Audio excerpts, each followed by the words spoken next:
Good morning. Today is 2nd of April 2025 and we are going to be racing today. Today we are going to be racing at Ballarat. This is how the track looks like, and the ground reading is good. The last finishing mile, this is an anti-clock direction, so this is the last bend from the finishing post, which is somewhere here. Probably this is the finishing post.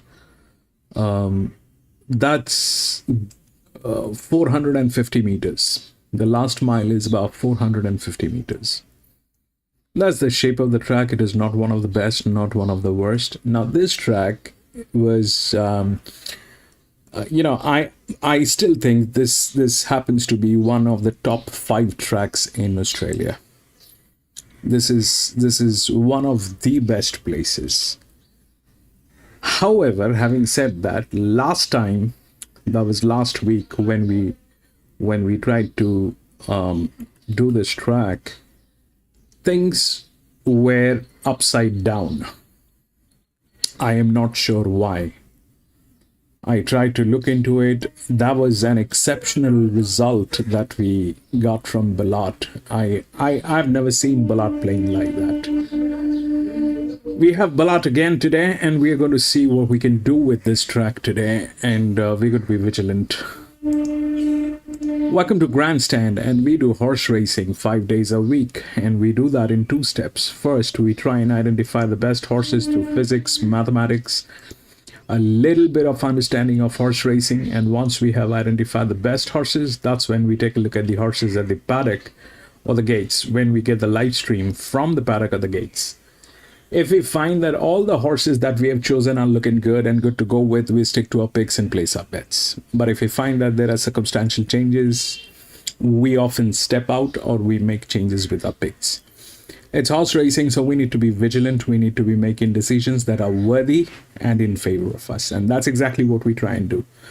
I've got 3 tabs open in front of me. The first one is where we get to see the feed, the live racing. The second one is RaceNet, where we get to see the odds and the scratchings. And the third one is RaceNet, which is now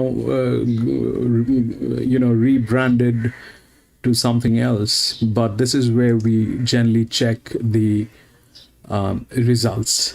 So those are the 3 tabs that are opened, and so I've got the races for the first one. I'm going to take a look at it and I'll share my thoughts on what the races could be. We'll take a quick look at the odds for the first one and the scratchings. There are no scratchings. 8 runners. 2, 1, 4, and 7.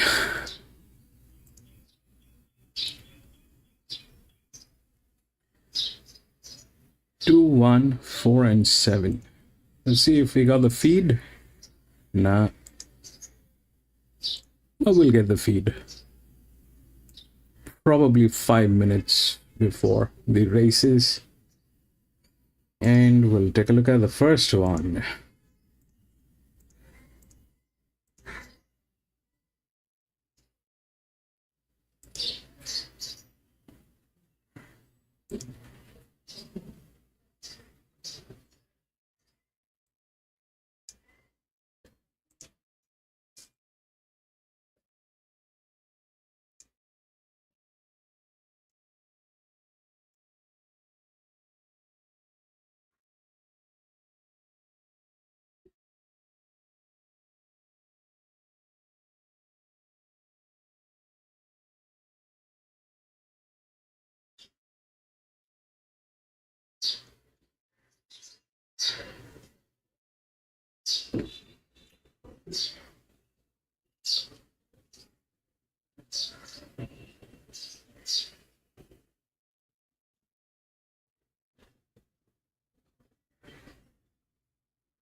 Right.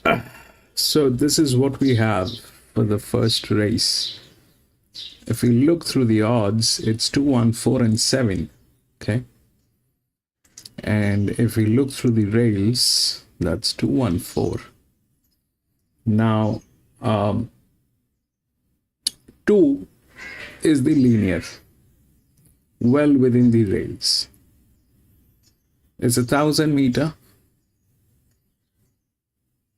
This is the third race, 171.66.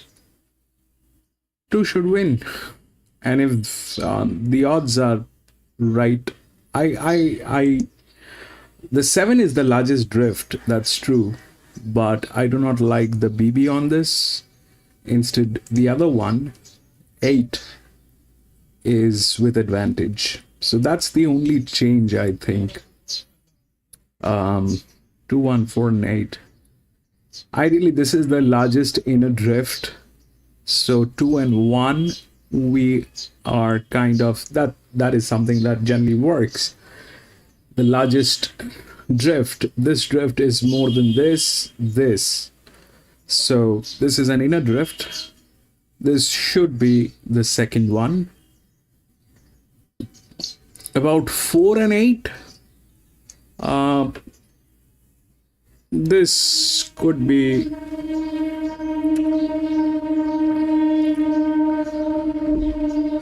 this could go on many things.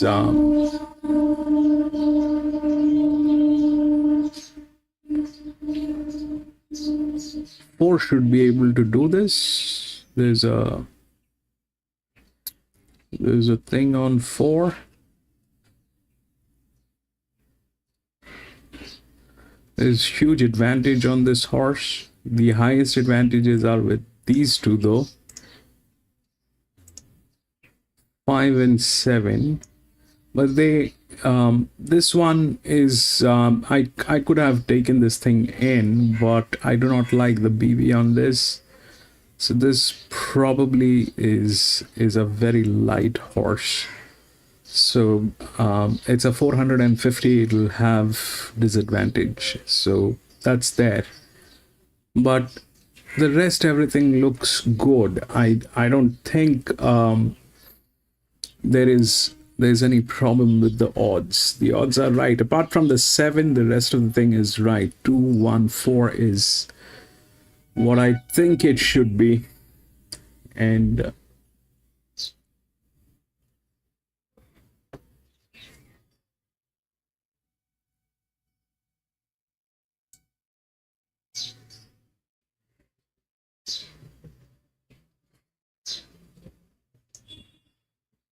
there's a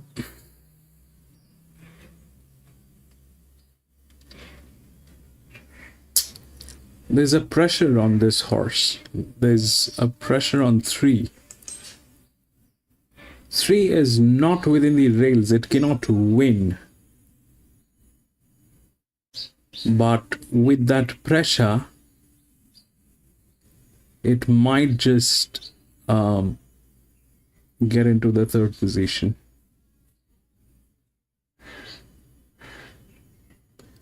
41. This is still 8 is there. 8 is there. It is not going to. It is going to be difficult, but that is a pressure. We'll take a look at where that horse came from. We are talking about 3.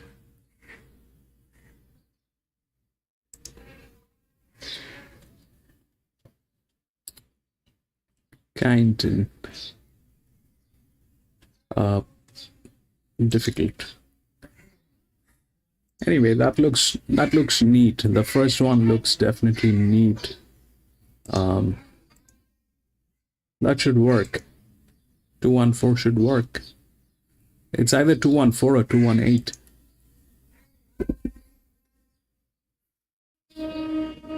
The 3 is a check because there's a pressure. It came from a track that is difficult to assume that they have the right readings, but the pressure is still there.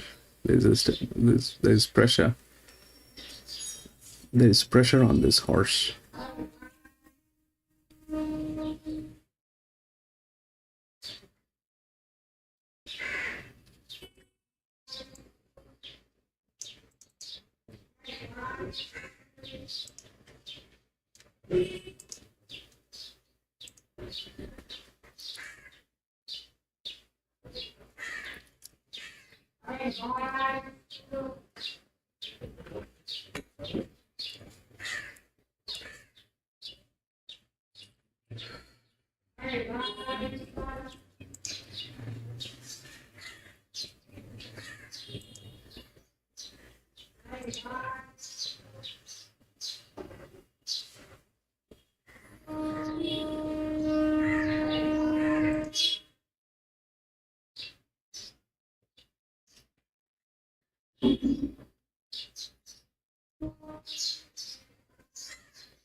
Tuna, bro, welcome back.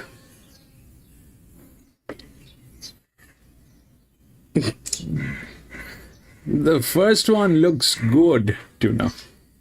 The first one looks good. The odds are right. Apart from that 7, the rest of the things, they look okay.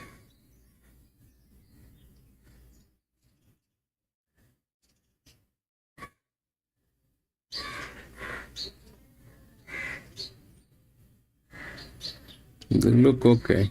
But we're going to be considering every factors. This track is something that I kind of like this track. We've raced here like back to back last year and it never played foul except last week. Last week the results here were disastrous. And I have no clue why that happened. But today is a new day, and I still think this is one of the top 5 tracks in Australia, Ballarat. This, for some reason, maybe last week things got out of control.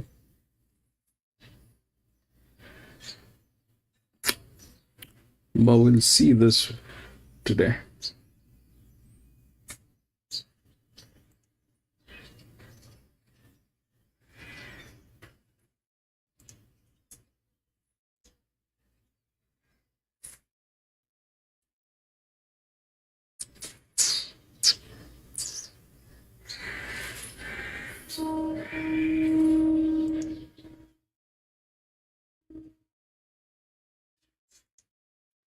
I don't think we'll get the first paddock. They are not going to give us the first paddock. That is not going to happen.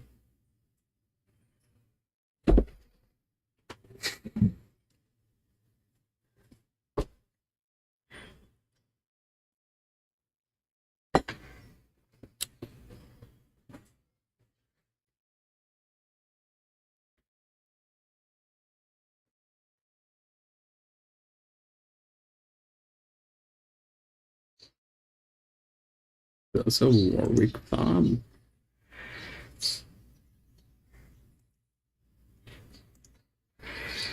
That's not us, by the way. That's Warwick farm.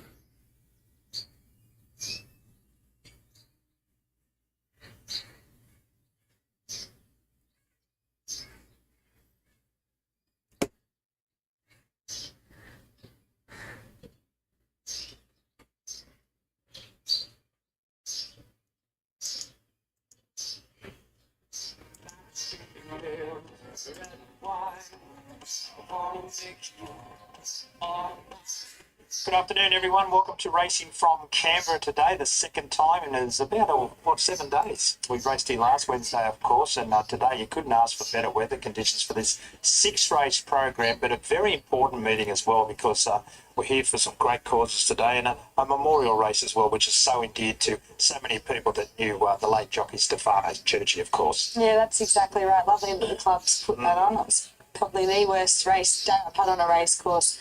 And they're going to unveil a nice plaque for him here today. And nice to see Annabelle and Rob, who obviously he was working for, have a few chances in the race. And nice to see them win it again. Yeah, they won it last year with Code in Time, and there will be that memorial plaque unveiled after race 3. So it's one of our feature races with some good quality racing throughout the day. We're on an improving track. We're on a soft 5 now. The rail is out a little bit though, Carla. You could tell us a little bit more. Yeah, it's confused you, hasn't it? It's 10 metres from the 1,000 metres to the 380 and then 7 metres to remainder. So that obviously leaves us with a cutaway here. And I think there's one meeting to go after this on the course proper, then they're going to use the inside part of the track. So we're on a soft 5, but perfect weather conditions for this 6-race program today, which kicks off at 2:06. It's the Friends of Marco Handicap 1,600 metres. I think this is the hardest race. Horse you could easily tip probably any of them to win. Not a lot between these horses at all. Scoundrel will be our favourite. It's probably a little bit appropriate. This horse is being ridden by Brady Boy, actually. Bit of a scallywag, Brad. $3.10 to $2.80. Wells Angels, $4.40. The right rein there at $6. The last start winner, but does go up 6.5 kilos. Good prizes racing consistently. Same price for Goodnight Barlow. I know you're keen on Nick Taylor, the last start winner. Wings of Carmen coming up for Donna Scott and Blake McDougall, who will be our favourite in the Jockey Challenge there at 10s. Region Time, not out of it at 10s. And Jess Boogie, $41. But look, it's the outsider. But in a race where there's not a lot between them, I thought the market was fairly wide open. Yeah, I agree. And even the outsider, I mean, he wasn't hopeless of benchmarking 2 last start, so this is right back in grey. But I agree, very even. I'm 7-5-1-2. I'm going for the 7 Goodnight Barlow, and I made him a value bet for the day. He's only lightly raced, had the 9 starts for 2 wins and 2 minor placings, and this was one of these wins, his last start at the Sapphire Coast. I know Sapphire Coast form isn't very strong, and this was only a Class 1, but I just liked the way he did it. I mean, he got himself up behind the leaders here, and as you can see, he's shown really good determination and a good turn of foot to be able to win comfortably enough in the end, I thought. What ended up making me swing his way was that after Claire Ramsbottom's 2-kilo claim, he carries only 54 kilos. Now, a lot of his main competitors, in my opinion, are right up in the weights here. So I think with 54 kilos on his back, if he can lob in the first 4, he's very fit. I think he's got a sharp enough turn of foot to be able to get over the top of them. From the 5 Scoundrel, I think he's certainly a deserved favourite, has been on speed and boxing on well, all preparation in tougher grade. Last start has been about 5 lengths at Gosford. So he's not finding a whole lot, but right back to country grade, and he can roll forward. He can certainly give a good sight. In for third, I put the one of the last start winners in the right rein. 2 ago over 2,200, and then they brought him right back to a mile, which I thought he might find a bit sharp, but he just out-toughed them there. As you rightly said, that was in a benchmark 74, so coming back in grade, obviously with that he goes up 6.5 kilos, and I'm not sure he's good enough against this field to get over the top of them with that big of a weight, but he's tough and fit. And in for fourth, I put the 2 good prize, who gets his first go at the mile. The way he's been fighting the line over 1,400, I don't think it will be an issue, and I think that he should get every chance here today. He gets himself up on the speed, and I think if he does run the mile out, he'll be really good through the line. 7-5-1-2. Yeah, as you said, you could look at this race from a lot of different angles, and I'm looking at the way of Wells Angels. I know it's had 5 or 6 starts this time and it hasn't won, but it's been competitive in highways. I think its best is good enough to win over the 1,600 metres. Wasn't too bad. Exactly. Yeah. We'll see that form on Saturday. We'll see how that shapes up. So, yeah, I'm with it. I like it, Wells Angels, from the 5 Scoundrel. Met with a bit of support. It's probably a deserving favourite. The right rein goes up a lot in weight, but it was really good last start. Big week coming up for Pat Murphy, isn't it? Yeah. With his horse, Sass and Sheep, going around from the big one there on Saturday. And good prize, you can't leave it out. But other chances, as you said, Goodnight Barlow, Region Time. It's a really good race, the first. But I've made it 4, 5, 1 and 2. Race 2 on the program is the Group 1 Civil Dunwell Handicap over 1,200 metres. A few first starters here. She's a Dares backing up after running 4th here at Canberra last week. But our favourite...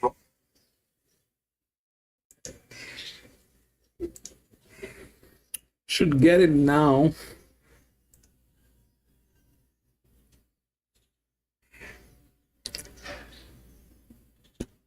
Come on, baby.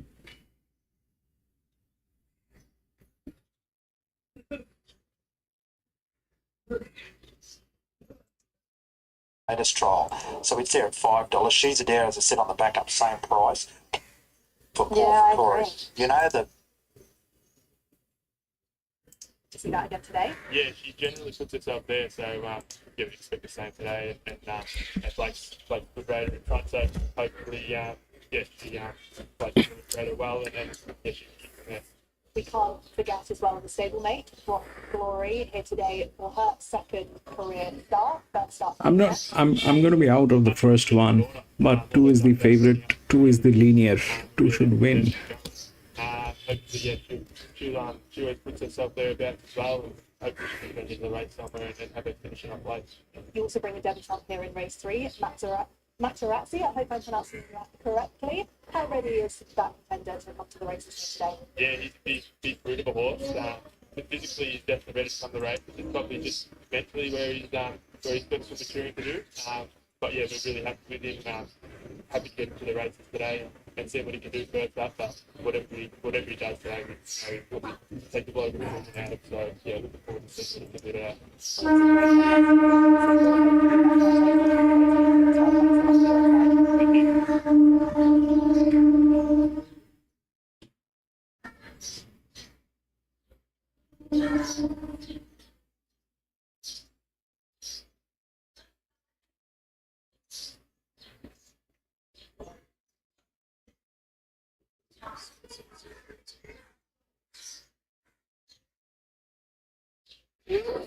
Lewis, bro, welcome back.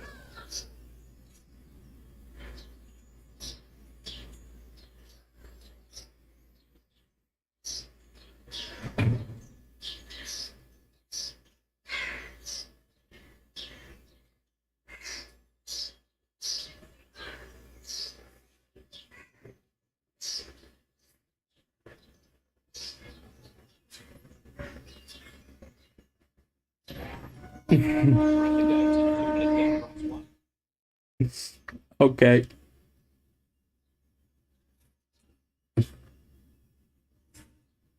I'm actually out of this one, the first one. The last week they played up majorly. I don't know why. But today it looks, the odds are right probably because the 2 is the linear through the rails. It's in a spotless condition.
Thank you. Our first couple of moved in here. That's a ball rewarded set. I am up into a middle gate race. Indeed, a barrier 2 for the favourite. Coco Popper's moved in as well. Sweet City Dancer about to come along. Rock Glory. I believe Patrula and Sin City. Eva Money for Brazen Diva. There's a ball rewarded is firmed into 390. And Coco Pop fairly solid at 460. Starter heads around first of the day. This is the brand 3-year-old fillies made it. Good 4-track, rail in the 6-metre position. Loaded Sin City riderless. And Patrula goes up into the outside stall. So they're all set for race 1. 1,000 metres.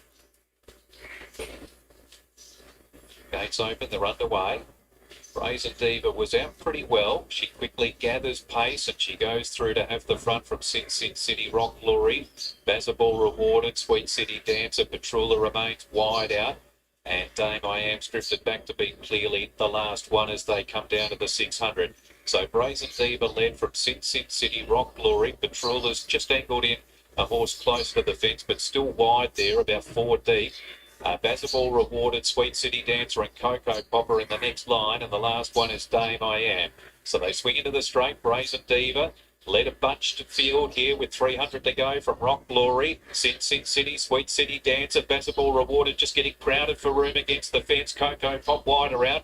Brazen Divas flat out here, keeping them at bay. At the 150, Basketball Rewarded got chopped out. Coco Pop and Sweet City Dancer run on. Brazen Diva in front. Coco Pop and Sweet City Dancer claim it. Coco Pop. Coco Pop won it from either Brazen Diva or Sweet City Dancer. Patruller, I think, in fourth. Basketball Rewarded didn't have any luck. And then Rock Glory, along with Sin City and Dame I Am, was the last one. Coco Pop to get up here, wide out, clear, uninterrupted path in the last 200, which was critical there because there was another runner right in the market that was getting no luck at all against the fence. Basketball Rewarded got chopped out altogether with about 100 to go. But Coco Pop has come wide out down the middle and has nabbed Brazen Diva and Sweet City Dancer in the last couple of hops to win. Pretty close between Brazen Diva and Sweet City Dancer. 4-8. The judge can knock this out there. Controller finishing in behind with Basketball Rewarded. But Coco blinkers on first time today for her. At her fifth race start, a 3-year-old filly by Strasbourg, trained by Reese Goodwin, and was ridden by Damien Lane, fresh off Group 1 win yesterday. Damien made the trip back down to Victoria to fulfil his riding engagements today, and he's won the first event here on Coco Pop. Still no result for second between Brazen Diva, who's by Brazen Bow, Greg Garrell, Blake Shin, and Sweet City Dancer, who's by I Love This City, Mitch Friedman, and Jai McNeil. 8 will run second, Sweet City Dancer. 2, Brazen Diva is third. Sin City's run fourth, number 3. So it's 4, 8, 2 and 3. 4, 8, 2, 3 at the interims here to the first. A head and a nose are the margins. And the race time was 57.94. Coco Pop 551.70 on Super Tab. Started a bit shorter on the VOP at $4.40. Thanks, Em. So what happened is a little that 4 went through.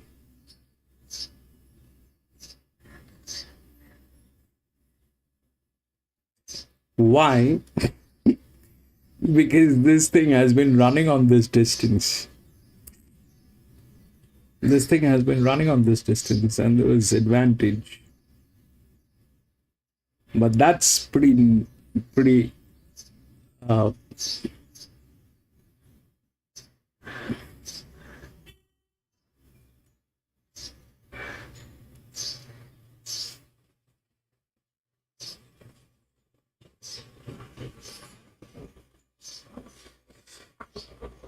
also, it had one of the best jockeys. 4 had one of the best jockeys.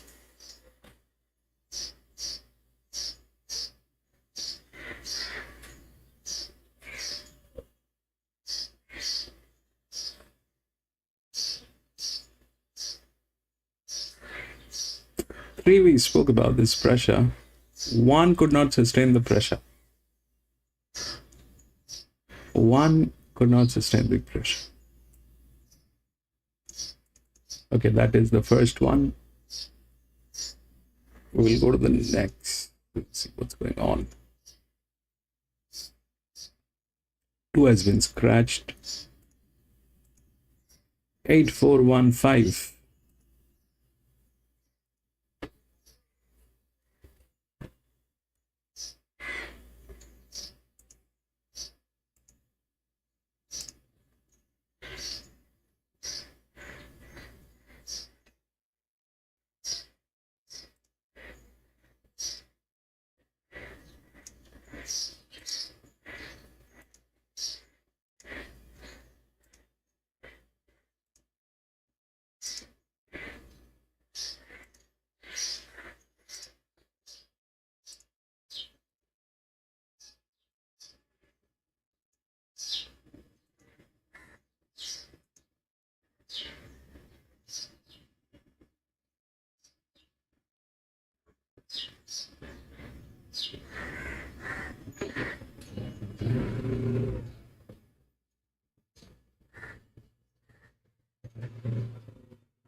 To Creedy, it's only got the one placing in 9 starts, and that was 2 starts ago at the non-tab meeting at Roxburgh Downs.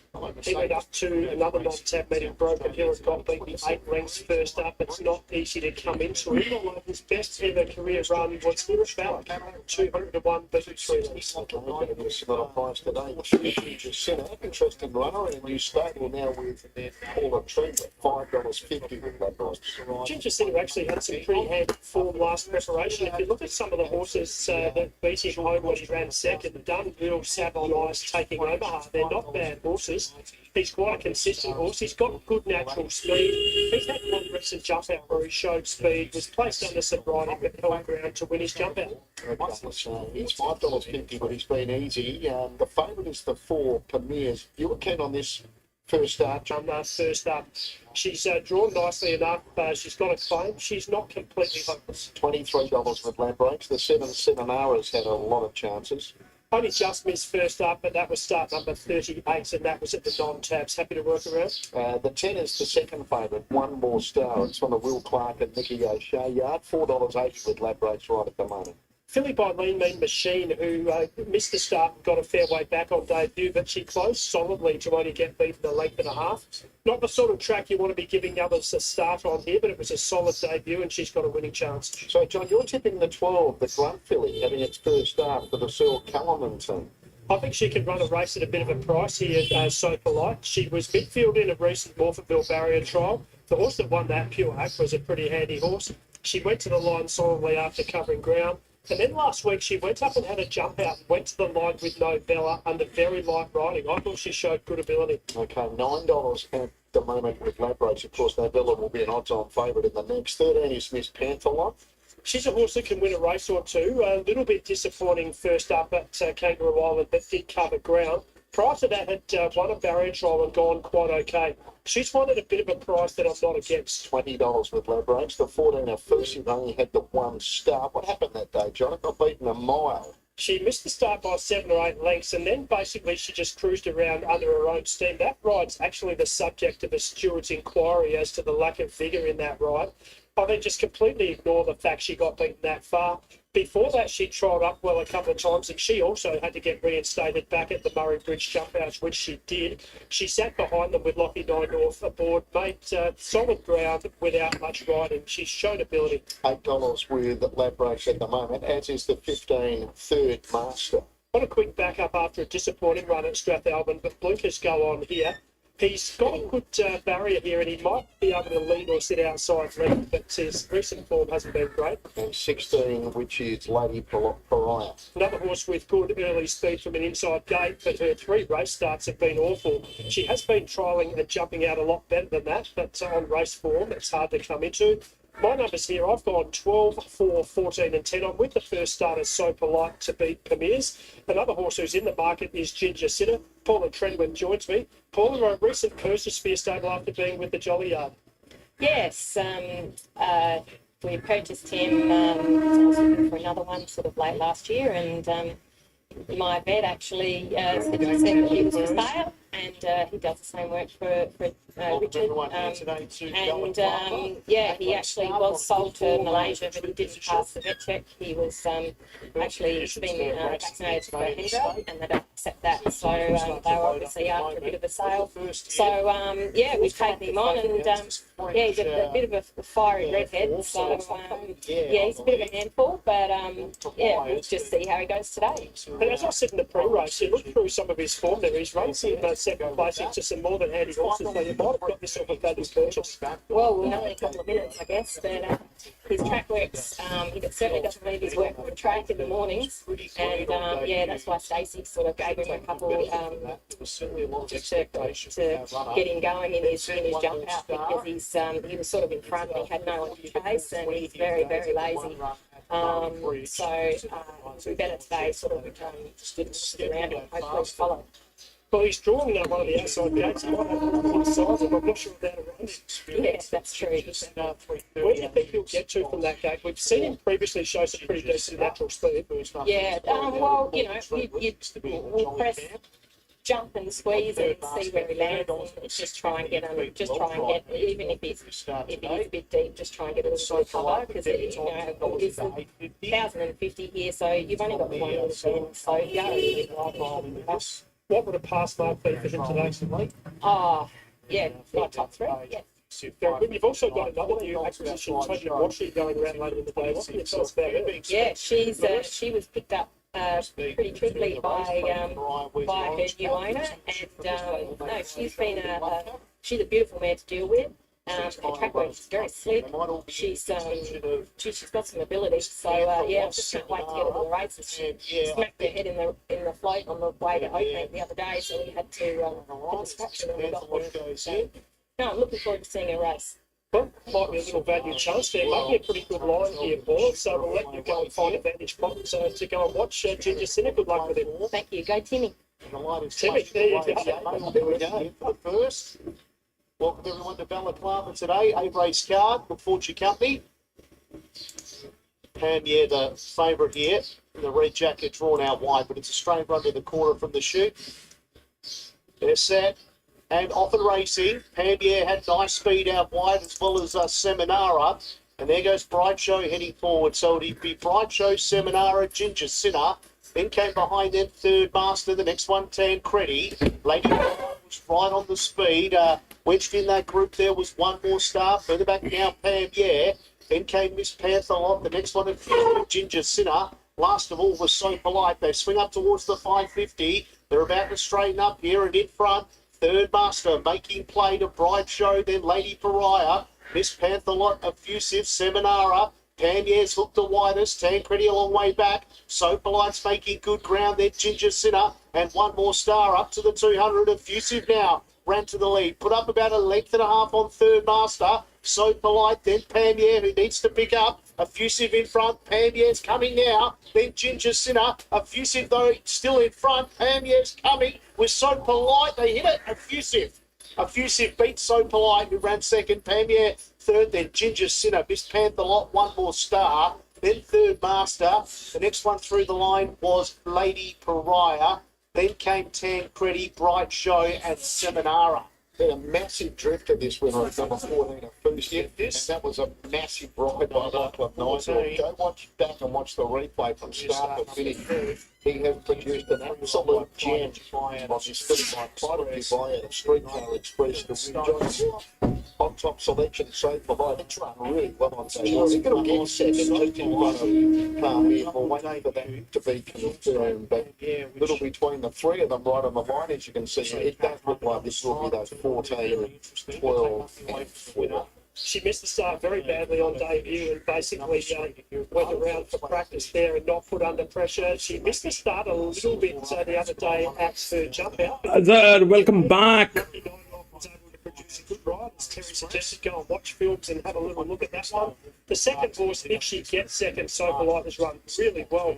I've seen her up on speed in her trials and jump out. She was back at last or near last early.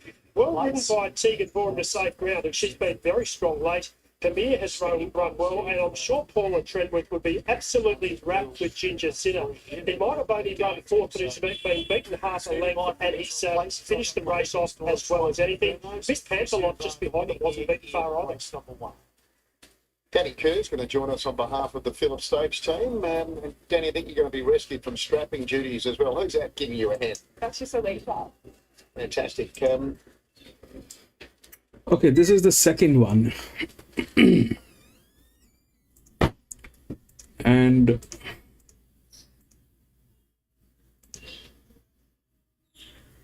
again, we have the 8 as favorite. If we look at the odds, 8, 4, 1 and 5. So 8, 4, 1, sorry, 8, 4, 1, they're all within the rails, and 8 is the linear.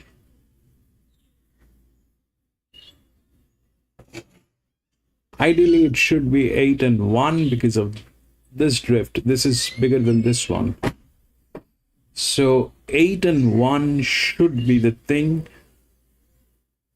And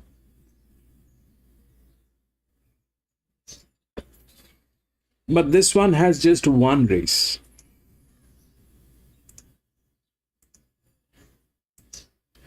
This one just has one race. But we'll go with it. We'll go with it. This one we will go. The last one I didn't go. But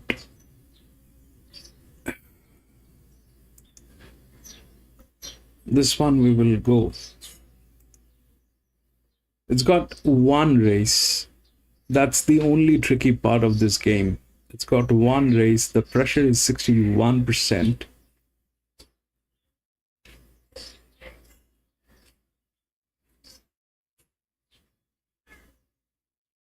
It's the best fit. Should not be a problem. Here it was the same thing, but this lost. This lost because of that 4 being so strong with the distance. Here the distance is with 1, but that's an outer drift. This is an outer drift. This was not a drift. This was an EW. This was an EW. 8 was the drift. So 8 got in. This was an EW. Here these two are EWs, 3 and 7. Out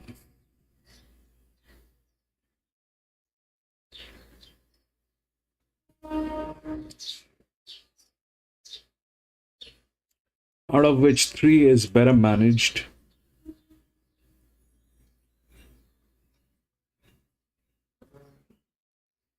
out of which 3 is better managed. So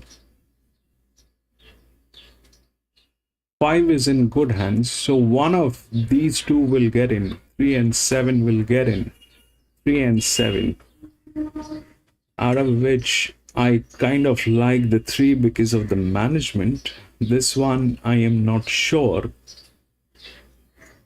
Also here it is not that strong, but this definitely is somewhere. This definitely is somewhere. That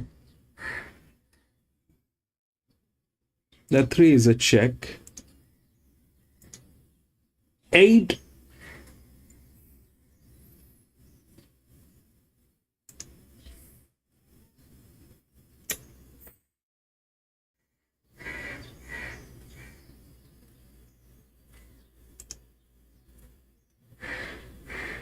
We'll go with 8. Let's see.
Getting out for the man Harry Maiden, race 2, the scratchings of 2 and 3, and 3 being the late one, the second event at 155.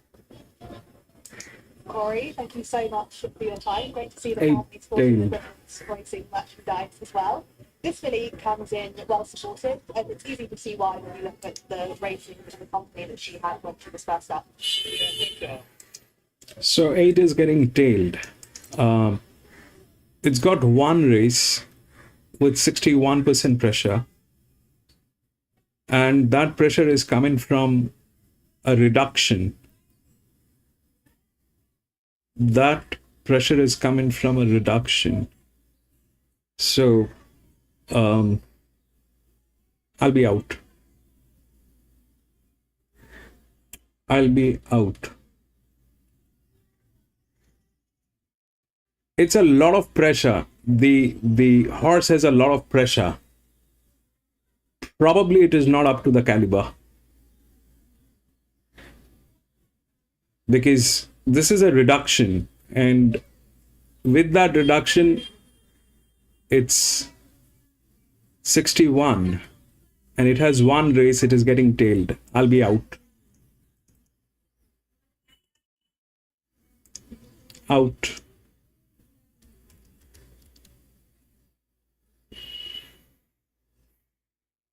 Team to outside here today. You've got Legacy Bound on debut with some headgear on the gas seat as well. You must rate your chances across the card. Yeah, we've got a couple of nice horses here today. Legacy Bound. If this was not getting tailed, I would have gotten in, but it is getting tailed.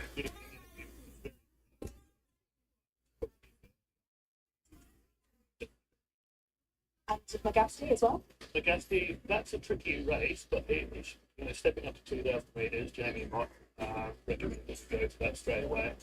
Jim Hogan, a great supporter of the stable, so we'd love to get it to Jim. I see why not. Thanks so much for your insight. Best of luck in this contest and making the time as well. Thank you.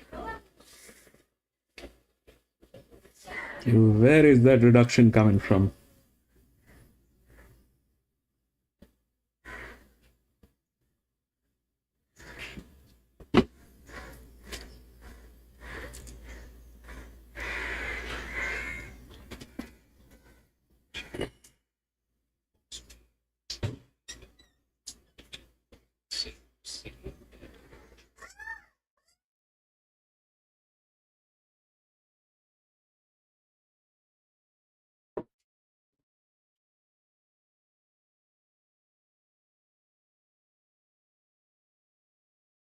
The 8 is the favorite, Azar.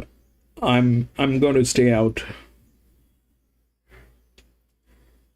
It's getting tailed. All the way it is getting tailed. Either it'll not affect, maybe that's a chance. I'm not going to get into it.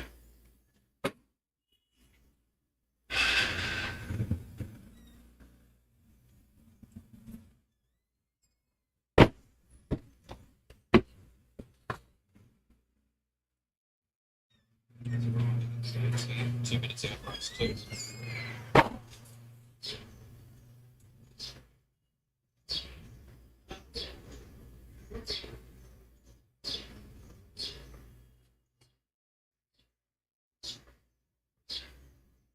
Yeah, anything will work now, Azar. Provided that doesn't backfire. It should not. I mean, it doesn't look like the 8 is in the right frame. But if it doesn't backfire, anything can work. The 5, the 3.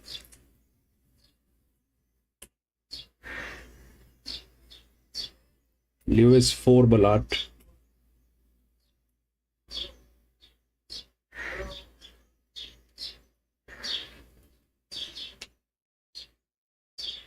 They're beginning to load. Cool Charlie's now got the inside gate with the lane scratching of Ballistic Blue. It's the first one to move in.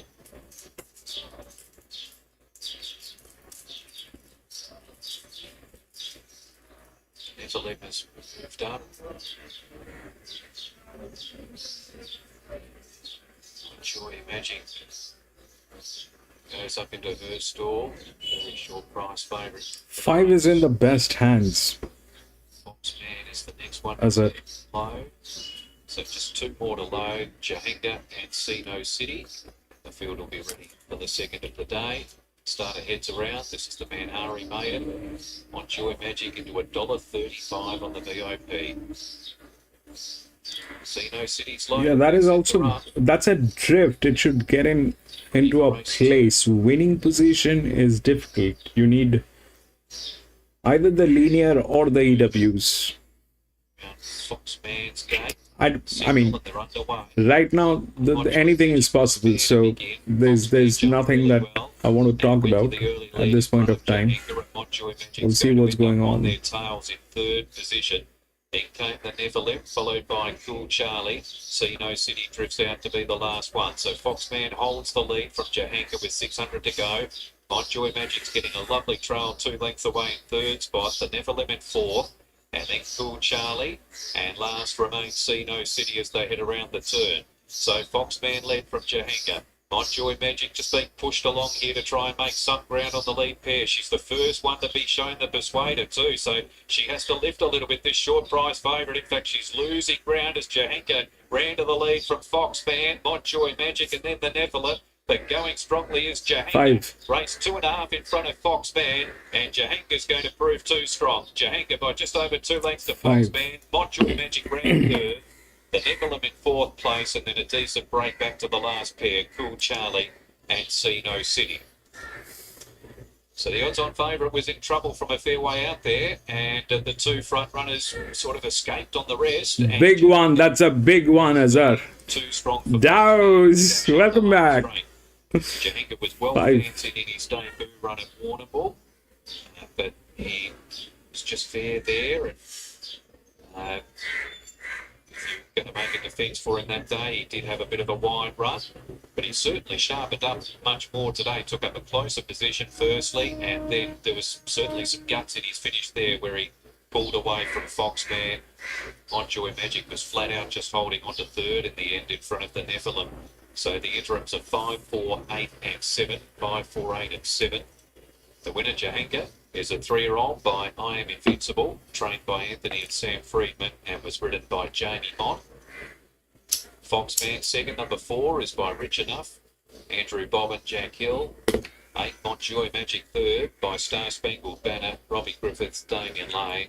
The Nephilim runs 4th, Bull Charlie in 5th. Margins of 2 lengths and a length and a half. And the time for the race, 57.69, is just a fraction faster than what they ran in race 1. So Jahanka was an $8.50 chance on the VOP, $6.50, $2.80 Super Tag. Foxman. So what happened is that 8 was getting tailed, all right? It was the linear, but it had just one race with 61% pressure on this, and that pressure did not come. It came from a reduction, so there is a chance that either this horse has gained weight or lost weight, one of two things, and that's what has happened. And rest everything is all okay. The one was the 8 did not win, so 1 did not get in. The 5 was in the best hands. It was nowhere within the odds. I mean, nowhere within the rails, but it was an EW number. So, and the 7 also got through. So 3 and 7, one of them had to get in. So the 7 is the 4th one. The 5, then 4, 8, 7. 4, then 8, then 7.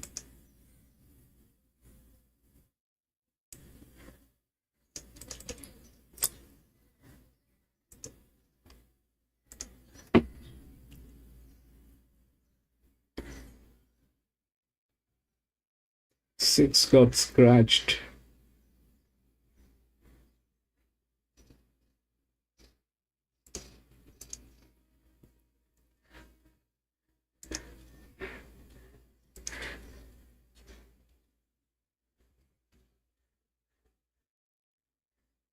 Nine, 8, 5 and 2. 9, 8, 5 and 2.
Yeah, thanks for saying. So just heading off to the gates here. These are the main 1400 one.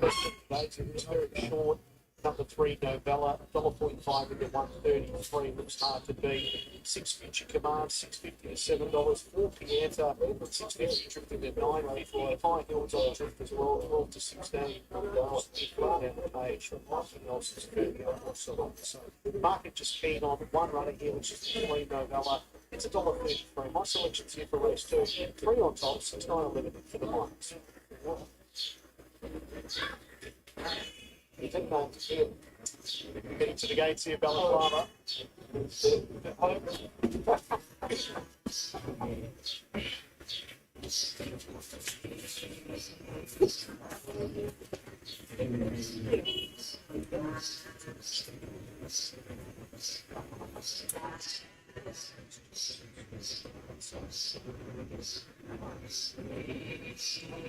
We start with a couple of roughies, John. One, he brings cash. Hasn't been bringing much cash in 2 runs back from a spell. Hasn't been finished his races off either, so I'm pretty doubtful he's looking for 1400. Margin of error, the 2. Had a lot of chances margin of error. This is going to be start number 31, but in margin of error's defence, her last couple haven't been too bad. Even having saying that, I could put some ink next to her. $1.35 for the hot Novella, but just set one get rolled in Ballarat at a similar quote. Novella has started hard in the market in all 4 runs, and they've all been in harder races than this. He's probably had his chance to win one and just been a little bit played late on a couple of occasions. Back in grade here, he's drawn beautifully in one. He's an on-speed runner.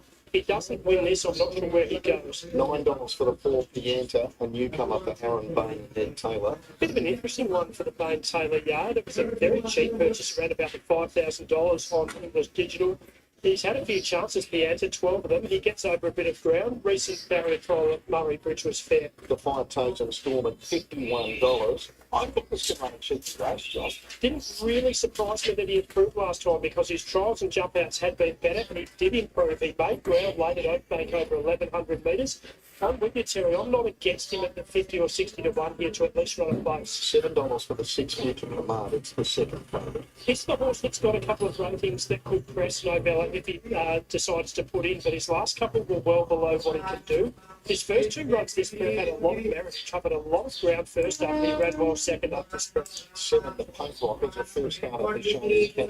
Made by the Grey Bull Seas. Had a lot of trials at jump outs to Punk Rocket. He's generally been a bit plain to the line in there, not having a risk. It's got Andrew Stead in the set. His first race ride since Darwin 2013. You and I having a bit of a debate about what his nickname might be, Mr. Stead. I went for in. And I went for home. But Cholula there was pulling up the mounting yard. Andrew Stead did a good job to get aboard and get round to the gates. Good luck to you, Andrew, but I doubt this is going to be a winning ride. Both yourself and Mark Matthews have got the 9 Forever Wild in your numbers. Forever Wild ran midfield last time at Strathalbyn and held ground solidly. The race really got away after the first couple of runs, so something's got to go into my top 4. 10 Reggae Woman, it's only had 1 run for John McMillan. And was beaten out of sight 19 lengths by Lady of Savoy. Got a long way back on that occasion. The 11 High Hills only had 1 race start. High Hill, another horse to be very plain at her debut. Got beaten 8 lengths behind All Too Misty. This is clearly easier, but she didn't show much there. But 12 Splash of White. Splash of White going a month between runs. He's shown a little bit in a couple of runs, but was beaten pretty comfortably by Lacey's Heart, who was a long time leading into that race. I went 3, 6, 9 and 4. It really looks Nobella's race if he brings that city form here. Future Command is the one horse that I would say could push him if he puts in, but he's coming off a couple of ordinary runs. Josh Hickok joins me from the Michael Hickok yard. Good to see you've still got your hair, Josh, so I'm sure people will be tearing it out with Novella.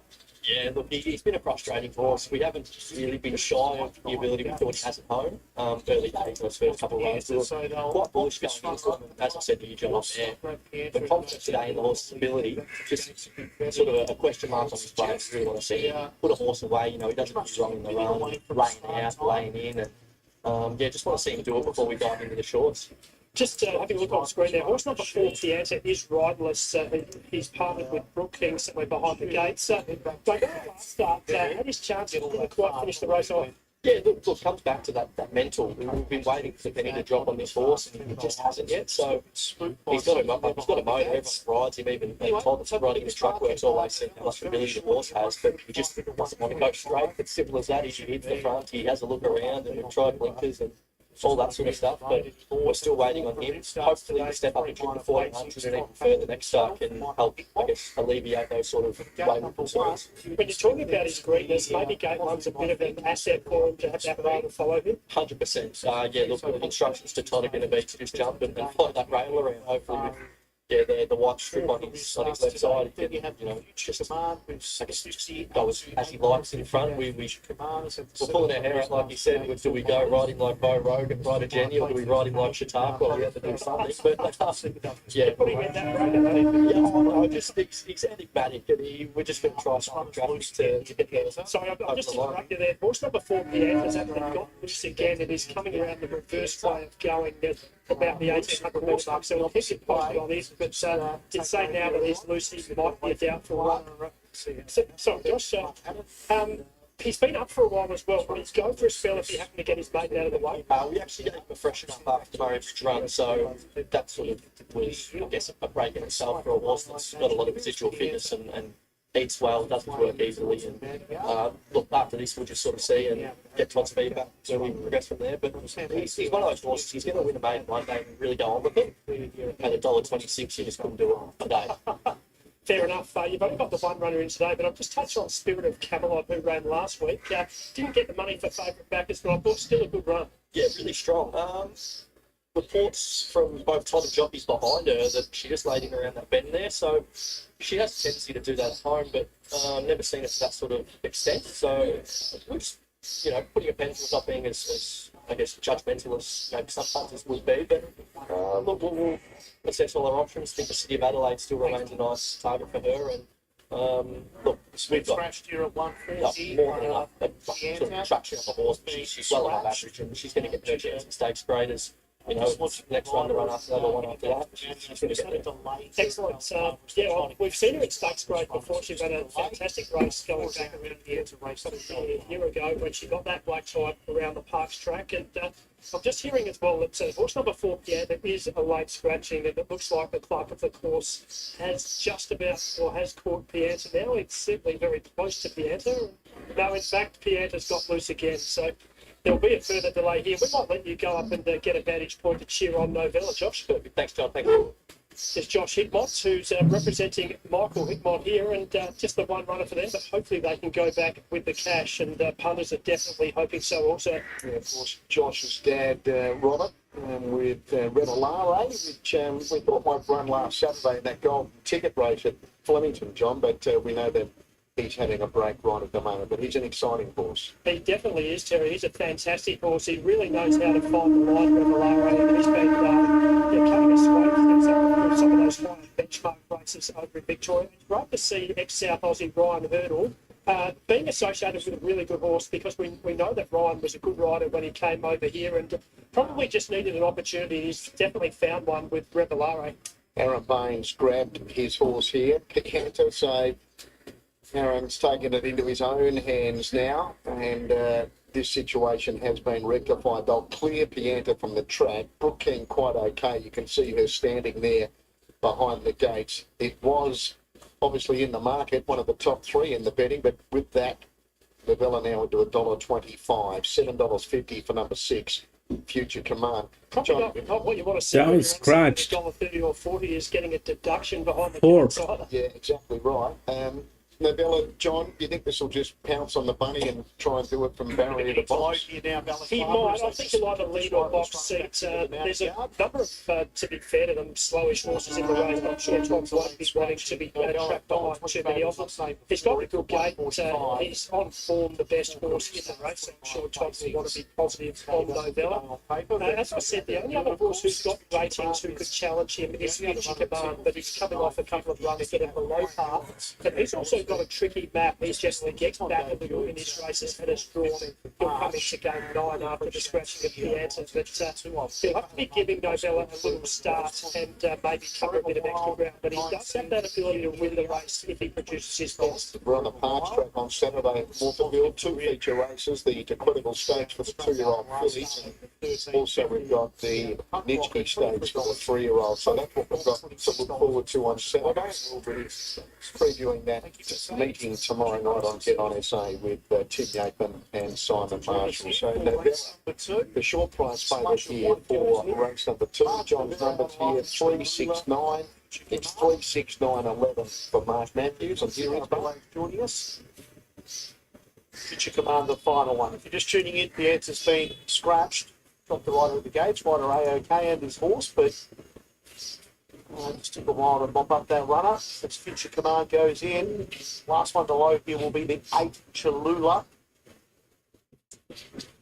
And probably the shortest price favourite of the day here is Novella at $1.20. It's drawn down on the inside in that white jacket. Light flashing, set to run. Race 2, Balaclava, the maidens. Ready to go. Stand by. They're just holding one out wide. They're all settled down. The light's been on a while. They're off now. Novella bounced out nicely and took it up. Novella straight to the lead from Splash of White. He brings cash, goes to 3rd. Then Cantos installed 1 by 1, the Punk Rocker, Margin of Error. The next one, High Heeled, Reggae Woman. 1 1/4 further back, Future Command. Then came Forever Wild, who bombed the start, had to improve. And Cholula whips it in last of all. Pianta was a late one at the gates. 1,000 left to run here. It's in their rearview mirror now, and Novella in front. Just a shade keen with the blinkers on, out by a length and a half, Splash of White. Then comes He Brings Cash. They're running this at a good clip. Then the Punk Rocker. The next one, Toes and Storm. 3 further back, High Heeled, Margin of Error. Then came Reggae Woman, who covers up Forever Wild. Then came Future Command. Last of all, Cholula. There'd be 15 lengths spanning them. They're about to be homeward bound here at the 500. Novella has gone quickly in front. The $1.20 pop, but still leads. Hasn't come off the bridle yet at the 400. Travelling sweetly. About 2 clear of He Brings Cash. Then Splash of White. Nothing's out of the pack, making ground. Toes and Storm at the head of the others. With the Punk Rocker, they run to the 200. Novella now popped the question. Raced away. Put 4 or 5 up on Splash of White. Novella's well clear by about 5 or 6. And Novella's going to win like an odds-on favourite should. Novella bolts in. Wins by about 6.5 lengths, Splash of White. 3rd, Toes and Storm. 4th, High Heeled. Then the Punk Rocker. Next one, Future Command, then Forever Wild, He Brings Cash, Margin of Error, Reggae Woman, and Cholula. Numbers here will be 3, 12, 5, and 11. Novella, the short price favourite, straight to the front, and never going to lose. Top panel for Michael Hickmott. Splash of White Three. stuck to its guns, and a distant third John will be Toes and Storm in front of 5 Hill. Straight for the Santa Maricourt medal, provided others are. This is the third one. This is the third one at Ballarat. Now, 9 is the favorite. Okay, if we look through the odds, it's 9, 8, 5, and 2. 9, 8, 5, and 2. If we look through the rails, then we have 5, 9, 2. 8 is here. That's more or less the case. Here, the first problem is that 7 is a check. That 7 is a check. Okay. The second thing is both of them have 1-1 races. This is huge pressure they are putting on. This was exactly the opposite of what they did last week. They're putting huge pressure. If I pull up the races, I'm going to pull up the races for last week when we played here. So they're putting a lot of pressure on these horses. Probably they're trying to do something. That's for sure. This is not, this is not because of nothing. There is a reason why they're doing it. But last week they played fouled. That's when they were not putting in pressure. And today everything looks okay, but they're putting pressure.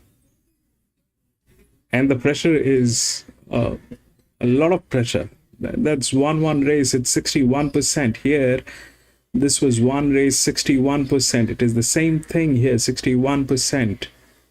The 4 had 30%, which couldn't go through. The 5 actually went through with the relaxation, which was an EW, 1000 meter. Here, again, it is the same thing. They're putting 61, 59. I am not sure if this is going to work. This should have been at the range of 30, 32, 35. That is the range. If you have 1-1 races, this is 61, 59. Then obviously it'll go to any of these that has relaxations, out of which these 2 and 7 they have similar relaxations. That is why they are these are the EWs. This is also an EW. That 4 which is there, that's 2, 1, 2 by 27, 28. They have management issues, and these are the outer drift. Now, generally speaking, the linear, the highest outer drift, that is what should happen. The linear is 5, and the largest outer drift is 454 here, which is 3. It also has a league race. Ideally, that should happen, but I doubt that will happen, because this is a little weird. There's a lot of pressure now. If we try to just understand what's going on. So these 2 horses, they have 1-1 races. These horses, they have 1-1 and 2 races, out of which 8 and 3 has been to league races. These ones have no races. 3 has been to a league race with a huge advantage and a drift.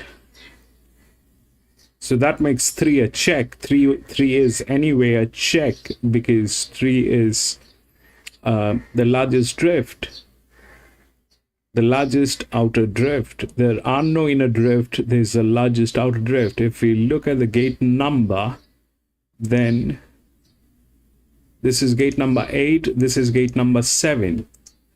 So they have not been able to change that pattern.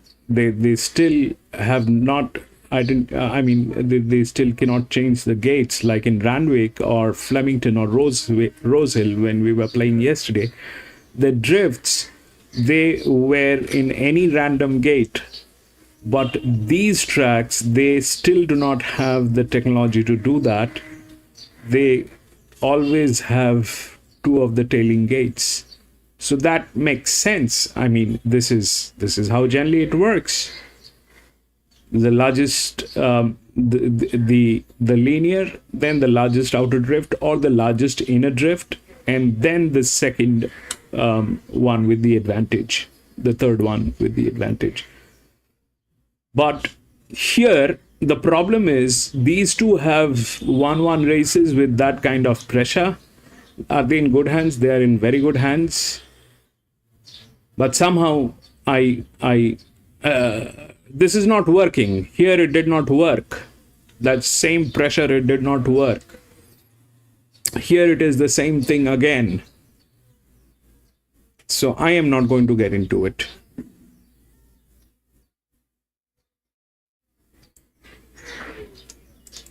Well, take a look how the 5 looks like and the 9 looks like. But it doesn't look like we'll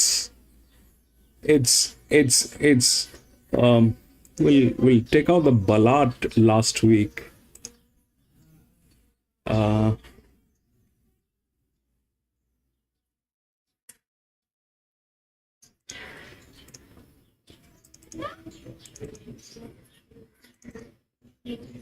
This is Ballarat last week.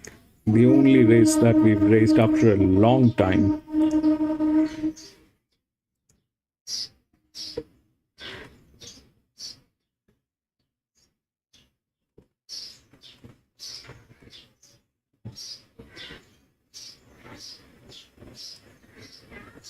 To head out for the third, which is the 5 direction drilling 2-year-old maiden. Straight into the 6, runs 3 at 2:30. That's done.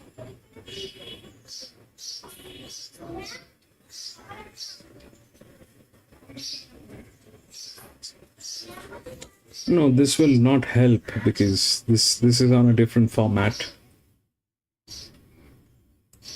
This is the last week we played, but this is where we were calculating this in a different way.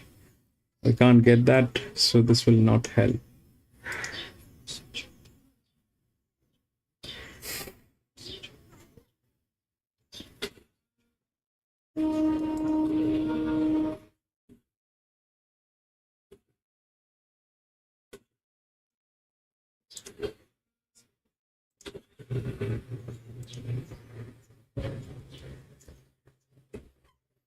That's the 5.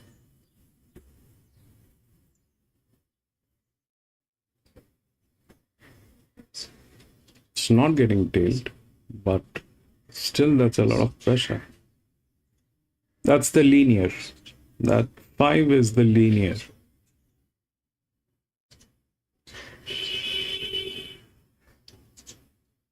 And it is a very expensive horse as well.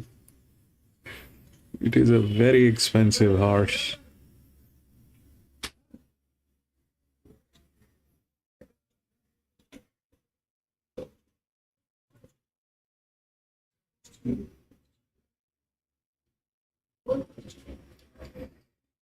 I'll be out. Whether it is expensive, cheap, doesn't matter. There's a lot of pressure. We'll first figure out what they're doing. I still can't understand what they're doing. Why are they putting that kind of pressure on horses that have never raced or just one race?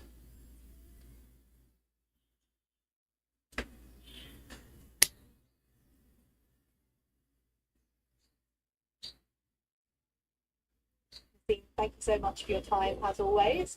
These two horses meet each other again here, second up. Was that just a happy coincidence? Well, not really, but there's minimal of a two-year-old racing at the moment, and it just turns out today they're having the prospect together. Let's start with Myriad. That was a really nice run there at Pakenham. How is he coming into today? It's come through the run really well. With the side, there's a couple of horses should be a chance, but so is ours. Well bred, and just never been distant really suited. Last start on Pakenham just a little bit awkward barrier. We had to go back, but came back the run really strongly, so we'll stay. What are his main attributes coming here today and the trip to the 1200? He's very maybe a lot stronger today than how he was at Pakenham. He's just straightforward, clear and bold. Issue with it, and then we were supposed to do a bit for him. Much better today. Really happy with it. It must give you confidence when Damien Lane wants to sit with him as well. What were instructions for him today? Obviously, he was on that maybe. He was, yeah, he was very happy with it. We missed it today from the barrier. It's got into 2 or 3 wide we cover, and the horse should be the rest, but it gives us a lot of confidence in Damien this time of the year. Can Durham's bring a surprise from the stablemate and this field, or is this just a stepping stone up the sort of 1400 miles mark? It's probably a stepping stone going further after today. Because he just pulled up so well from his debut and attack, and that's we're happy to give him another chance, and should be the right. How well does he pull up after the weekend? She's pulled up really well. She went back to Sydney, still in work, and we've got a couple of options for her, whether we go towards Queen Elizabeth 2,000 metres, but it looks like she's gonna keep eye on her, so it won't be an easy task. Sydney where she's only got 53 kilos, so from Jen's feedback, said the horse will be a 2-mile race now. I'll leave it up to the team to make the right decision. So no inclination as to where they might be leaning, just for the viewers at home. We're just leaning 50-50 at the moment. Yeah, it's still 50-50. I don't want to push them towards Sydney Cup, and we're going to either go to the other race or potentially send her for a spell, bring her back for the spring. But she went back to red order, and she's a guy I'm pretty happy with it. Exciting times. Best of luck here. Thanks so much for your insight as always. Thank you. Let's head up now to Adam Packenden for our call of the third contest here at Ballarat. Righto, Olivia, they're about to move into the gates. They've all arrived at the start, so starter can begin ordering the process of moving them in. Grammy Sunshine is the first one to get set, who's won both official trials leading into this first up run for her today. Durham has a middle gate. Legacy Bound come up into game 2. It's drifted in the market though, Legacy Bound. There's not really that much interest in him. He's out to $11 now. The favourite remains Lady Lonsdale. She's $3.10. Grammy Sunshine $4.20. Myriad Firm at $4. And there's been some interest in a horse named Matarati here, from a long price in $26 down to $11. So some money flowing there for the 4, and Stormbenders being 18 into 12. So the last few getting set. Matarati's moved in. Myriad is set. A wine-coloured cap here for Damien Lane, with Godolphin having 2 in the race. Old Edie moved in. The starter heads around for the 3rd, the Pipe Pro directional drilling 2-year-old maiden. So Lady Lonsdale, one step at a time, getting up into her gate. Old Edie looks to be in. Stormbender comes up into a middle stall. And Empress of China with a last one to get ready. Used to be one of the most famous restaurants in Chinatown in Melbourne. It's no longer there, Empress of China, but she's 100 to 1 here on her debut. They're just about set at the 1200 for the 3rd. already. Movement around a middle gate, signal, and they're underway. Manorati about a length or two slow. Durham was also slow out of the gates.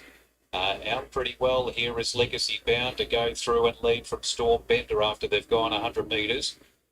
Not far away is Lady Lonsdale. Maldini's out wider. Fifth is Grammy's Sunshine, then Empress of China, Myriad. And towards the tail of Manorati and Durham as they head down inside the 800 point. So up front it's Legacy Bound, a narrow leader here from Storm Bender, and Maldini's close up to that pair. A length and a half to Grammy's Sunshine, Lady Lonsdale. Empress of China was next, and then came Myriad. Manorati last out wider is Durham as they head down to the home turn. So Legacy Bound maintains a narrow lead here from Storm Bender. Maldini 3 out. A length on Grammy's Sunshine. Lady Lonsdale's had a lovely trail behind these leaders, is just looking for some room. And Myriad getting to the middle of the track is starting to run on. Legacy Bound found an extra length though at the 200 metre mark. Got away from Storm Bender. Maldini out wider is Myriad. Legacy Bound's doing it really well though. Is bounding away from them in the last 100 in fact. And Legacy Bound, that's a very solid debut win. Legacy Bound, a 3-length winner in the end over Maldini. 1-3. Third, 2-3. Lady Lonsdale from Myriad, but their heads are out of sync, so that makes it close. Durham made up some ground at the end. Grammy Sunshine, Storm Bender were next, and then Empress of China. 2-3. And last in was Manorati. He's debuted in fine fashion there. Legacy Bound, he had some jump outs at Cranbourne leading into this where he'd gone okay, and he hadn't really been fully tested in any of them, but under race pressure here today, he's excelled. He put this nice leaping bound to him, and once John McNeil asked him to kick Even they're talking about the race pressure. Even they are talking about the pressure today. That's pretty much. In front of Myriad, so your endurance at 2, 3, 9, and 5. 2, 3, 9, and 5. Legacy Bound number 2. The winner's a 2-year-old by Ole Kerr, trained by Robbie Griffiths, and was ridden by John McNeil. Defeats Maldini number 3, who's a comp by 2 Darn Hot. Zach Spain, the rider for Peter Moody and Cat Coleman. 9, Lady Lonsdale third, a filly by Fastnet Rock for Lindsay Park and Blake Shin. Myriad runs 4th and Storm Bender in 5th. The margins, 3 3/4 lengths and a leg, and the time was 1:10.90. The margin was continuing to grow in the last 100 metres or so. It's got out to 3 3/4 on the post there.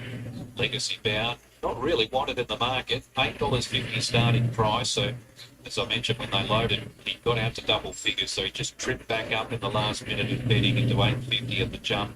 $8.70, $2.80 on Super Tab. Maldini $3.90. Lady Lonsdale ran favourite, finishing third at $1.30.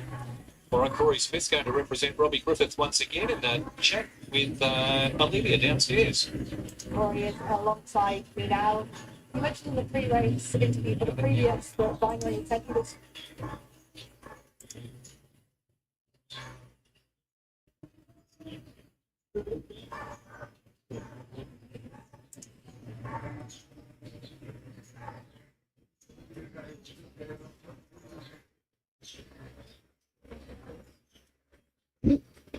Two, 3, 9, and 5.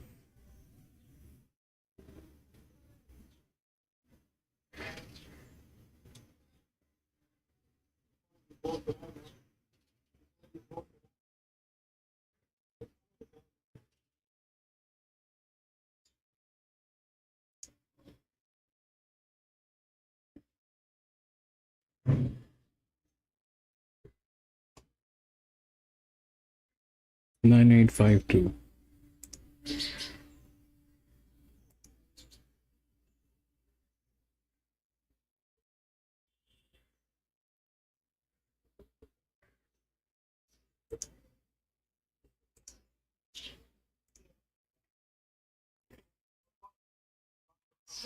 So what happened is. Trainer here is Sarah Ruffin, horse number 10. So what happened is that 9 and 5, both of them could not survive that pressure. 2 was an EW which went through, and this was the largest drift this had to go through. This had to go through. So this went through.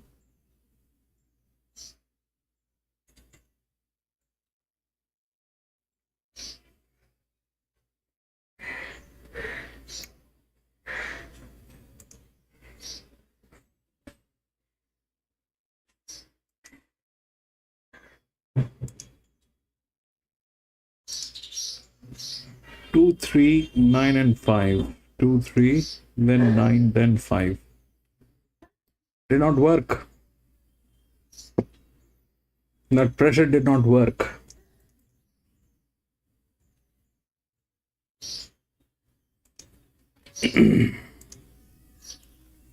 Four. 5, 8, 16, and 3.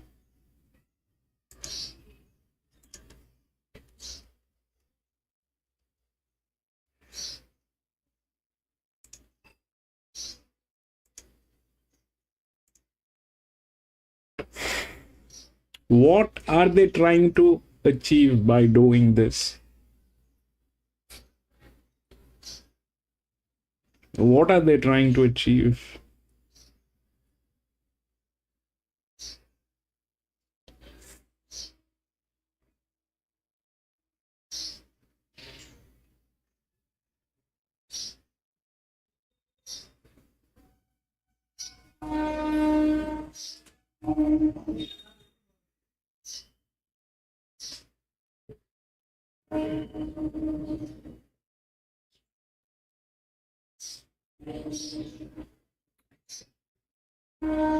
Very weird.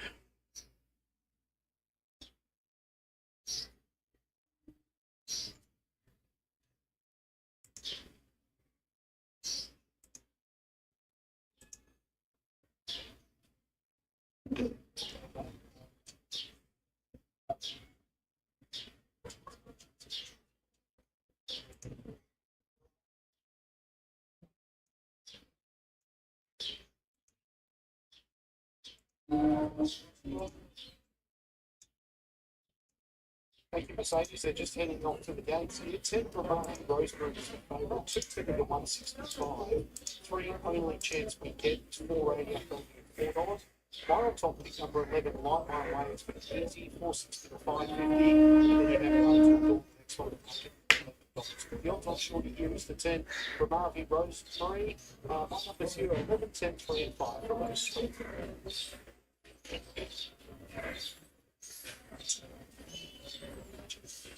Thank you. Hello.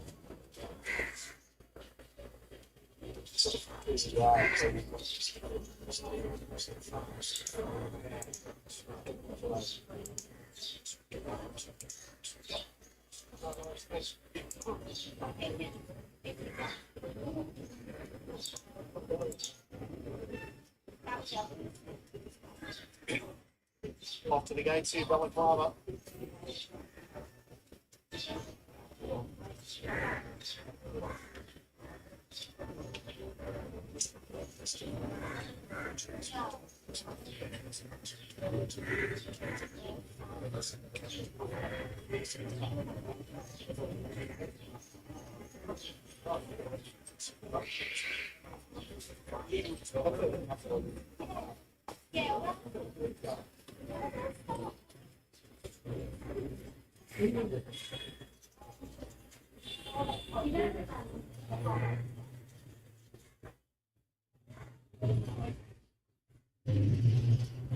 Yeah, sure. We've got Sarah running to get through as well, so we'll be quick.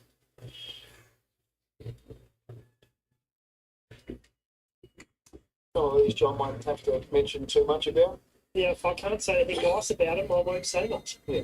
You're not going to call one a flea or No. what was the other word you used? So I've probably called a couple of cats before, haven't I? Oh, Snoopy I now. called him a dog only because Snoopy is a dog. And then he dogged it down the throat for me, just to back me up. Oh, really? Hardware.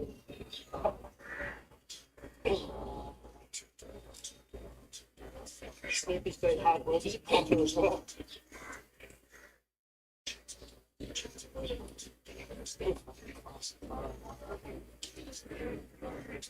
At the gates here, Sarah Rutten has the short price favourite, number 10, Brahmavi Rosemary. She's going to have a chat with John in a moment. Number 1 is Law Fair.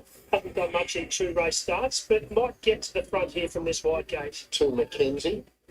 Hasn't done too much in his last few runs in Australia. He had some handy form in New Zealand, but we're just not seeing it. Now, the likely race 3, only chance we get, it's actually second favourite. I reckon this horse will run well. Only chance we get. He's getting out to a price that I think is a good price. He comes out of a really strong race. He held ground well on the straight and shapes as though he needs further than that 1,000. Look good in the yard too. $5 with lab race. The 4 is Sengoki. 2 runs this preparation have been well below what he would need to win, but he's got a little bit of form going back a year ago. Classy Claret, the 5. Well bred, but we're not seeing it on the track as yet. 2 runs this time in have been disappointing. Comes into this off a 7-day backup. The 7, Until Dawn. Was hard in the market at Port Lincoln on debut, but got beaten an absolute mile. Did pull up slightly lame. I'm not sure how much that was worth in terms of his beaten margin. Had trialled up fairly leading into that. Pretty hard to know what to expect from him. Mr. Fan, a daughter of a very talented mare. It's been a battle. It's obviously been a battle for Shane and Cassie Oxlade. They've given Mr. Fan a stack of jump outs and trials before coming back to her first run this prep and didn't show much there. 9, Miss Naranga. Month and a half between runs for her. You can actually find a couple of ratings this preparation that would make you think she could beat a fair few of these home. The 10, the short price favourite. They just keep backing this as well for Marty Rosemary. She's only been about $1.55 or so now.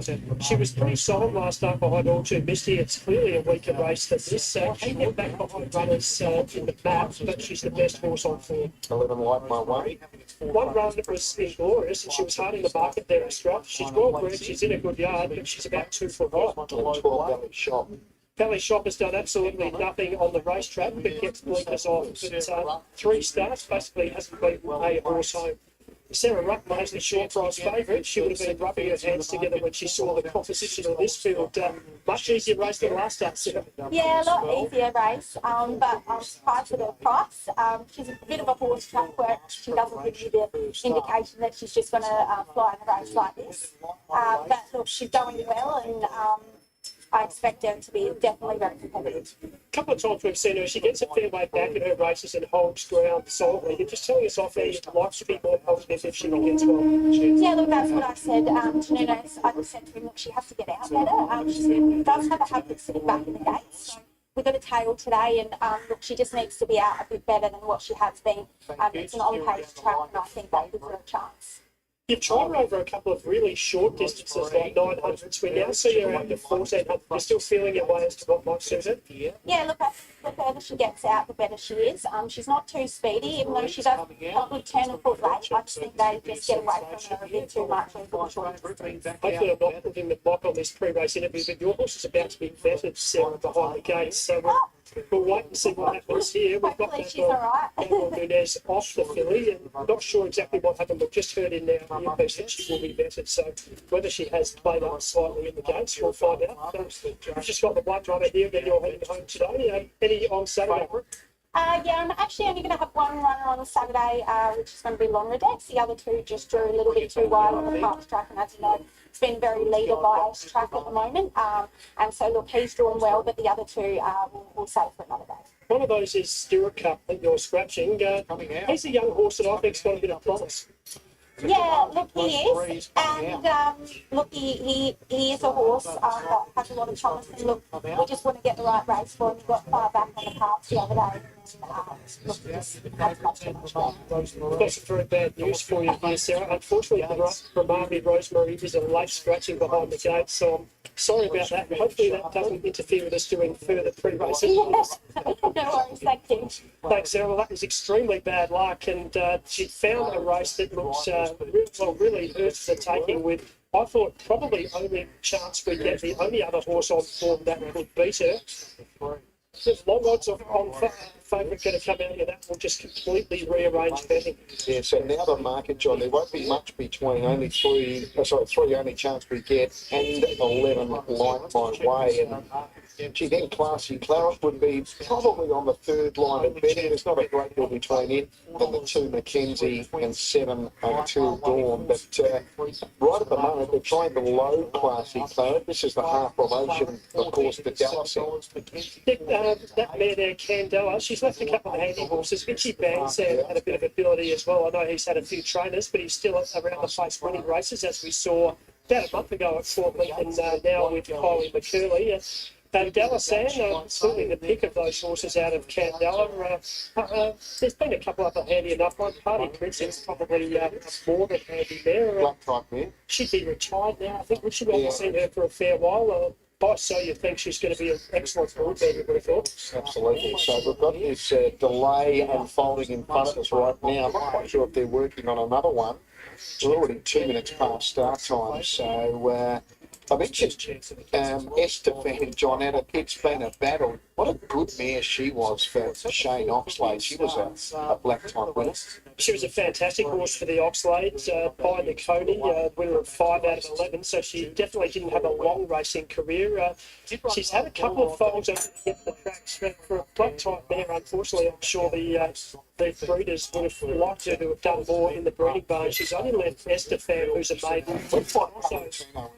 And I'm surprised Pending, who only just had the one start, I think injured herself on that occasion here at Ballarat. I know I tipped it and it ran second here on that day, so hopefully we'll see her back soon. Is it by Impending? It's by Impending, yes. All right, we are getting closer to a start here. Ballarat race 3. We're going to jump 4 minutes late. So the market now, $3.10 for number 3, only chance we get. And the second pick, number 11, Light My Way, at $3.60. That's $6 for number 5, Classic Player, as we go to Mark. Compact type goes in. Valley Shot, the next one to come up. And then I think we've just got Until Dawn, which is in those Racing SA Silks to White with the teal. $2.90 about the favourite, only chance we get. $3.30 Light My Way, $7.50 Classy Clara. Brahmavi Rosemary scratched at the gates, number 10, came out. Until Dawn will be the last one to light. It comes forward. And we'll finally get things underway here for race 3. 1,400 metre maiden plate. And they're loaded. And the set to run. Light blinks on top of the stalls. Race 3, Balaclava set. Off they go. Pretty good line out too. Mackenzie had good speed and only chance we get the favourite rolling forward. And there goes Until Dawn with Sengoki. So Sengoki takes it up with Until Dawn. Only chance we get went to third, fourth. Mackenzie the inside. Then came Classy Claret, Mr. Ranga. 2 further back was Estefan Lawfare, very wide, pushing the breeze. Then came Light My Way, and last of all was Valley Shop 9 off the top. Down the side they steam here and Sengoki at a good gallop. Out by 3/4 to Until Dawn. Mr. Ranga was third at the 800. Then came Mackenzie. Further back, only chance we get. This favourite's probably 5 off the leader and trying to improve its position. There's one on its outside. It was Lawfare. Then Classy Claret, who's regressing. Light My Way. A long way back in the run was Estefan and Valley Shop. They swing the corner now, approaching the 400. Sengoki still in front from Until Dawn. Then came Mackenzie. Only chance we get is starting to chime in, and Light My Way is thumping home out wide. It's in front, Until Dawn. Only chance we get. Light My Way is trying to pick up with Classy Claret. 150 left to go. Only chance we get. Went up 2 on the inside. Until Dawn who kicks. Only chance we get. Struck the lead from Until Dawn. And only chance we get wins. Beat, I think, Until Dawn, who I think held off the fast finishing Classy Claret. Light My Way ran 4th, loomed up, didn't go on with it. Then Estefan, Sengoki, Mr. Ranga, Mackenzie. Further back was Lawfare, and one of the last ones to clock in. This is the 4th one. It's again a maiden, 4th one, 2,000 meters. If we look at the odds, 5, 8, 16, and 3. 5, 8, 16, and 3. Okay, if we look through the rails, 5 comes up top. 8 and 16 are very much... 8 is not there within the rails, but 16 is very much there. Now, so far we've seen that pressure. Now suddenly they drop. They drop to almost nothing. That's 6%, 5%. That's what they are doing. Okay, with 6%, that horse doesn't, anyway, that number is not a winning number. That number is not a winning number. Generally what happens is when we have a situation like this, so you are probably looking at a linear. This one is not a linear. The linear is probably this one, 16. The 16 has 4 races. It has done nothing. How did it make it to a 2000 meter is something that I don't understand. Plus their team is absolutely disastrous. I don't know if that team is good enough to deliver this.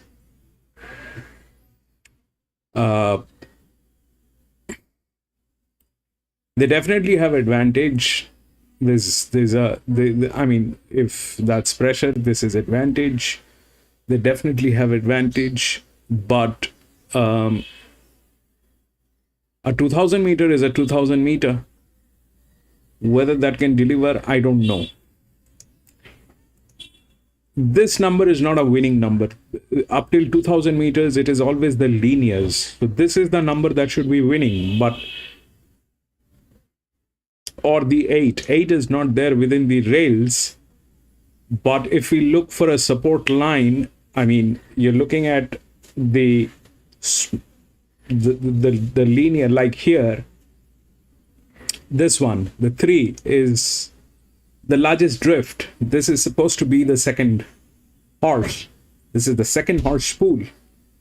If everything works okay, if they kind of do not do anything smart, the 3 is supposed to be the second horse spool, and the 3 got to the second.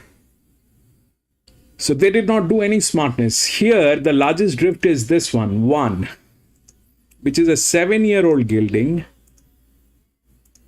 And that's got the largest drift. That's the pressure. Okay. That's not the linear. The linear is 16. So 16 is gate number 2. This is gate number 3. Because they can't do that. I mean, they here also they did the same thing. This is gate number 8. The linear was gate number 7. So they could not change that because they don't have that technology. That's a separate thing. But here that 1 is the largest outer drift, which should be getting it to the second position. So this is not a winning number anyway. This is the second largest drift, which is in a good hand. So this is a 7-year-old gelding with a higher drift, and this is a 3-year-old gelding with a little lower drift in a better hand. So this probably is the second horse. The first one should be 16. Now, the problem is they've never been to a, I mean, this is ridiculous. They have no races. I mean, they've got 4 races. They've not done anything, and they've straight made it up to a 2000 meter, which is weird. That brings us to 15. Now, the 15 has 3 races. It is well within the rails. It's not a drift. Yesterday we had one of the horses at Rose Hill, which was like this. And there's absolutely no pressure on this horse. That's a 3-year-old filly. from gate number 12. This is tricky. This is tricky. There's something that they're doing, and that 6 is also a check. I don't know. They are also tailing gates, but I am not sure how this will play, because these people, these horses, it's got 4 races. It has got no score. This one has 1 race. It is out of the rails this side. The only other threat which is there is 15. 16 did not do anything in 4 races. 5, that's not a winning number. It has the ability, it has the advantage through the rails, and it is one of the drifts. I mean, the largest drift is this one, which is a 7-year-old gelding. Probably the team is also not great, but that is definitely not a winning number. I am not going to get into it. I am not able to understand. That 15 stays a check. That 15 stays a check. It is well within the rails. This has issues. I mean, if we consider 16 as a linear, then it has 4 races. It did not do anything. What will it do on a 2000 meter? It is not that it has been to this distance, and it's not like that. 8 is the second linear, but it is out of the rails. There's no management on this, but they're in good hands. The 8 is in good hands. 8 is in good hands.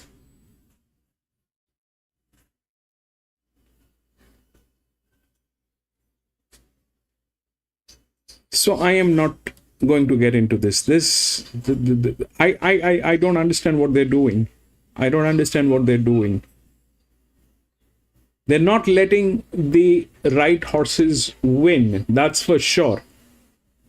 They're not letting the horses win. But why?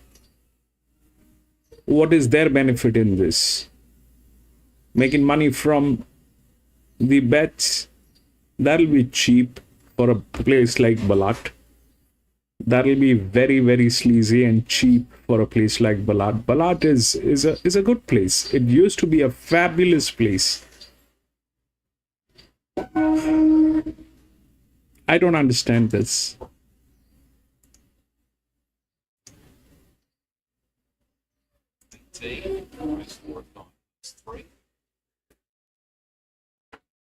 That's the 15.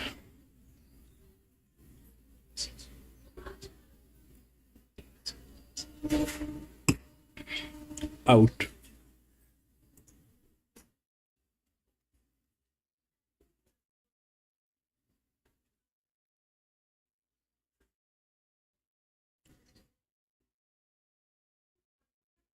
$16 looks very good, but it did not do anything in last 4 races. There's some problem with that horse.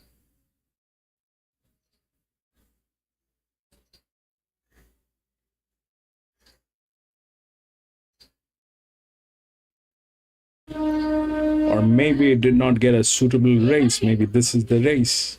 I don't know.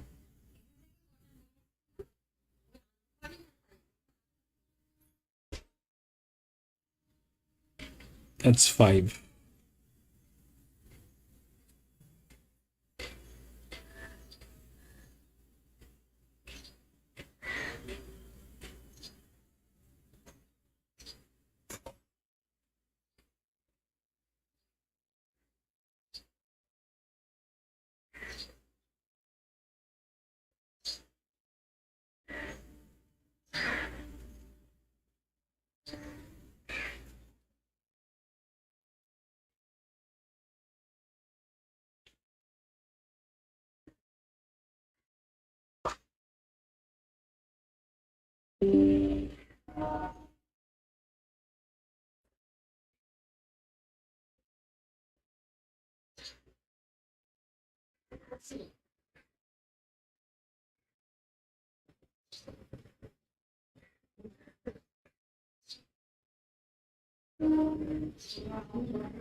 Either they have a new, very ambitious team who are doing the handicapping, or they are heading for a disaster.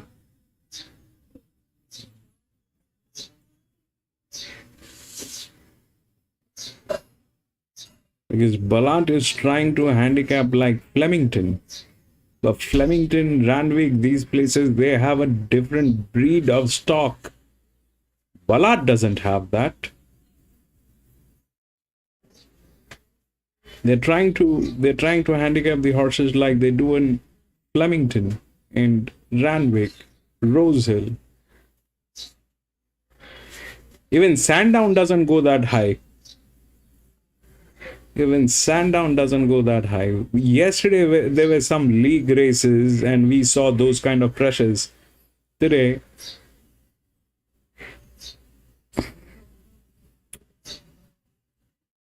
they're putting that pressure on maiden horses. For what joy?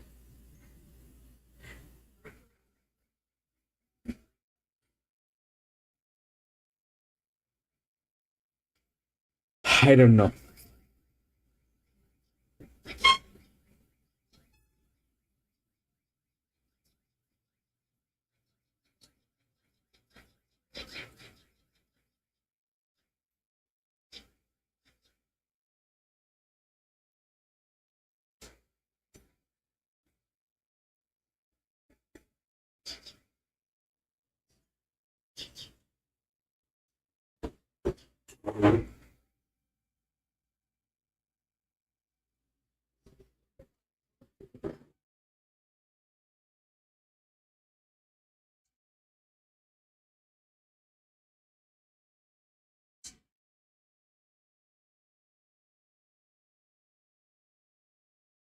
Eight 5x.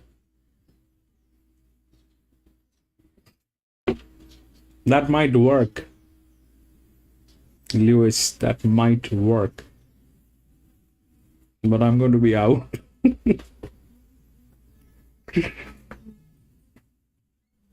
That might work.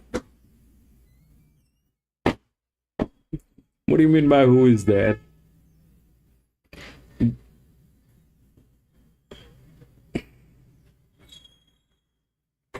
Who is there is a name of a horse.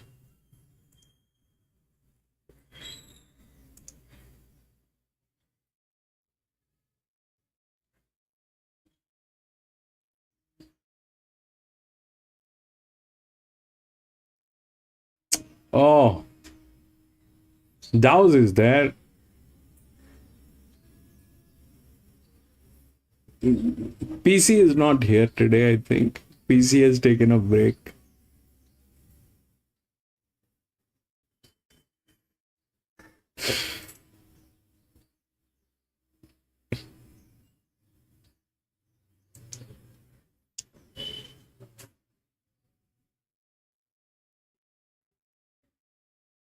Passing the list.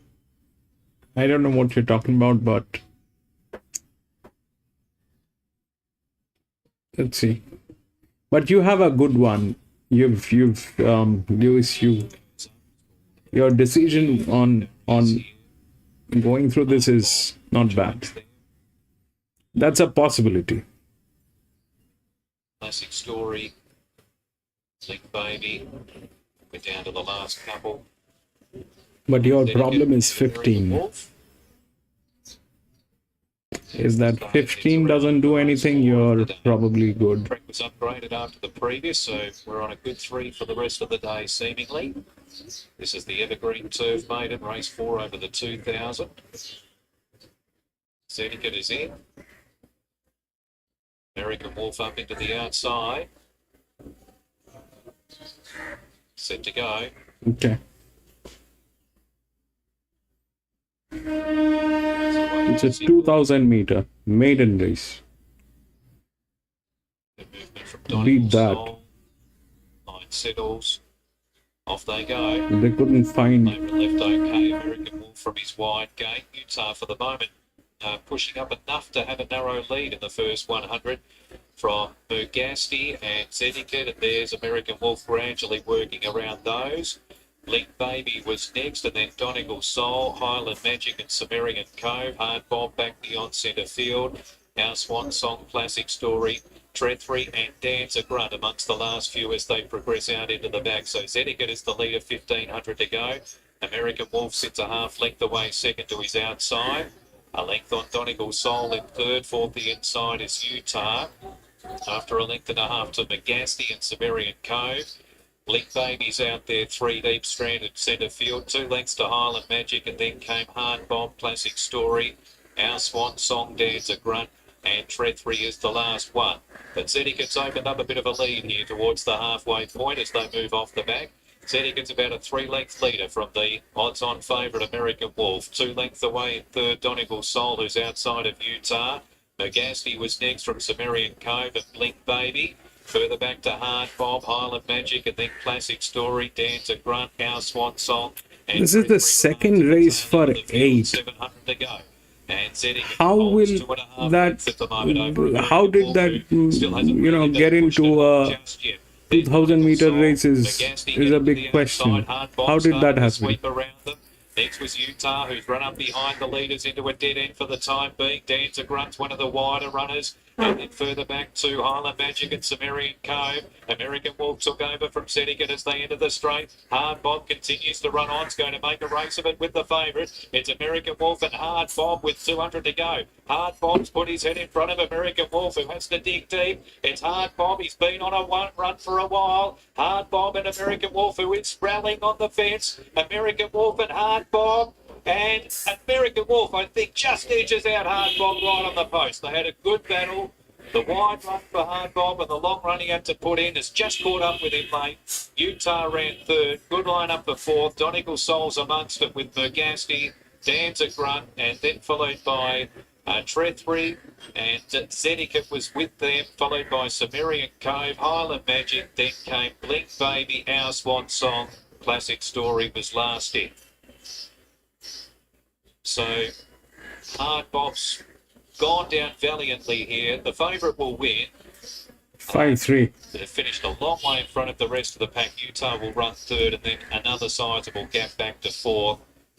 But the favourite just posied up a bit closer in the run. Hard Bob had to get going early, was pushed out wider and wider around the home turn. He still hit the front halfway down the straight, Hard Bob, but that long run he had to put in's just caught up with him a bit late. And American Wolf's been able to fight back and win. 5, 3, 16 and 16's a grunt will run in fourth. So it's 5, 3, 16 and 6 the interims.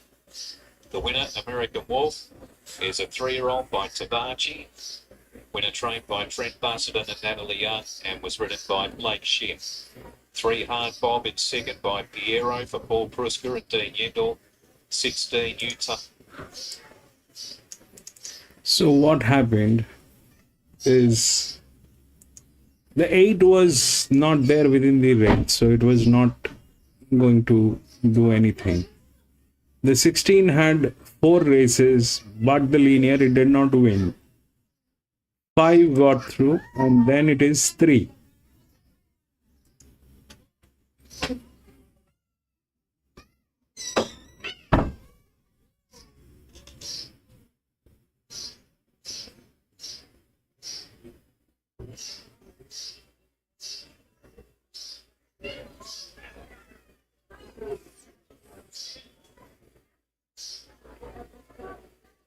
.237.0, 203.0, but it was bigger. And it had the distance. It ran through the distance.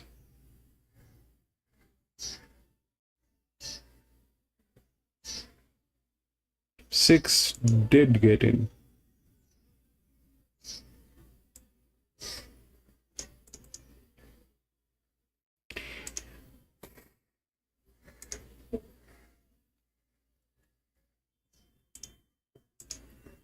3416.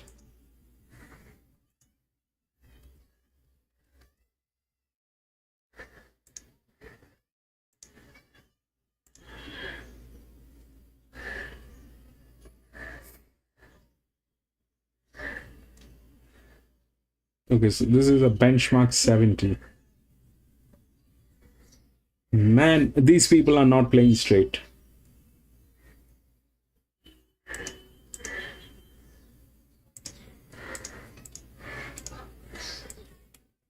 You see that? Here, they on a maiden race, they put 61%, 51%. Here, it's a benchmark 70. They put 23% highest.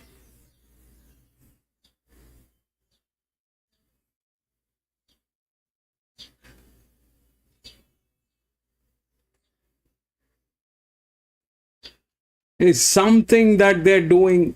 Man, I don't know what they're doing.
Grand Maximum and Ambitious Creek.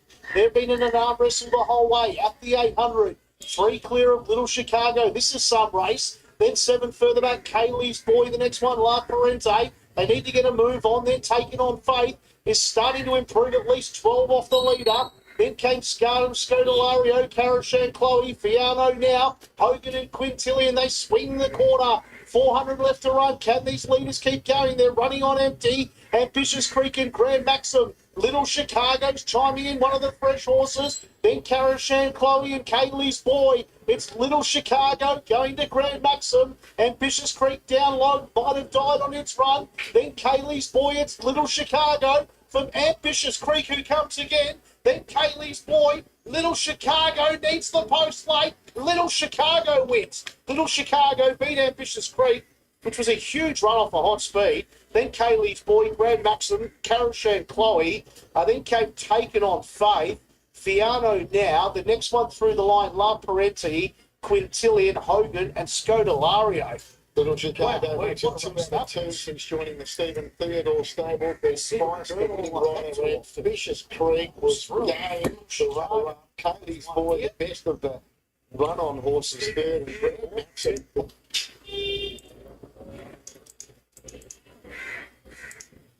All right, this is the 5th one. It's a benchmark 73rd up.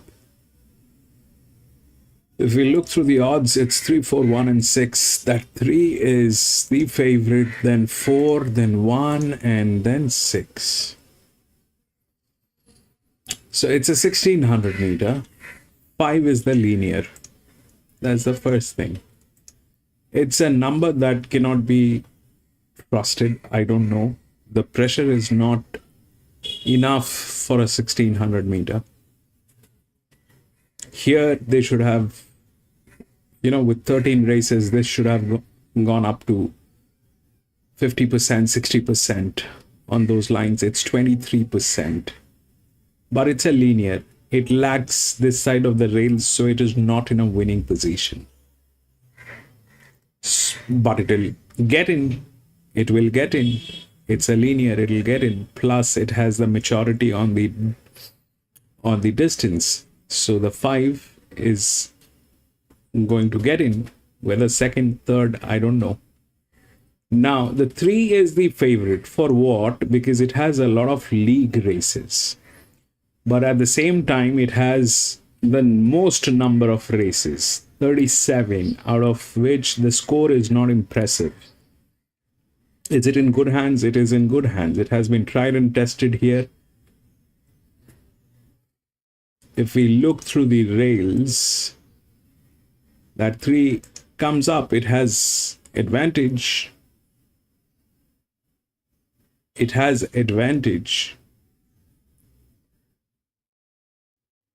But on a 1600 meter, how will this actually work with no pressure on that horse is something that I don't understand. That 4 has advantage. It's an EW. The 8 is within the rails. It is lower than this number. That can do a lot of damage here. That's also in moderately good hands. So I don't know. I will not get in. I will not get in. The 3 is the favorite. Ideally, what should happen? That 3 has advantage. The 3 will be there. So will be the 5. But if the 3 wins because of that, that's a separate issue. That's an advantage, but that's not the highest advantage. There are younger horses with much better performances that can actually get in, especially that 8. Especially that 8. It's a 5-year-old gelding. There's a relaxation on that horse.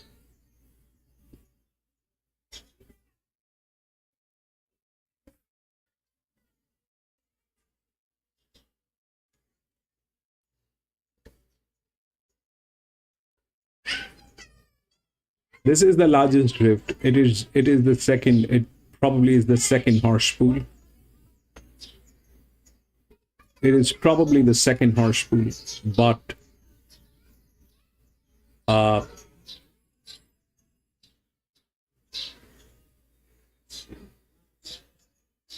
linear cannot win. So the only disadvantage that is there is 8.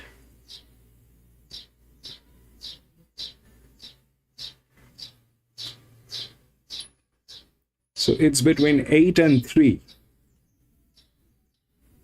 If it gets between 8 and 3,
8 probably is not in the game. 8 is, I don't know actually. It came from Bendigo. That 8 came from Bendigo. So, and the 3 is from Sandown. So, the 3 is well validated. But I'm still not going to get into it. The 3 is from Sandown. That's a relief. It's from a good track. The last race that it had was in Sandown, so the numbers are not bad. But here they've put in 5% pressure on that. 5 on a 1600 meter.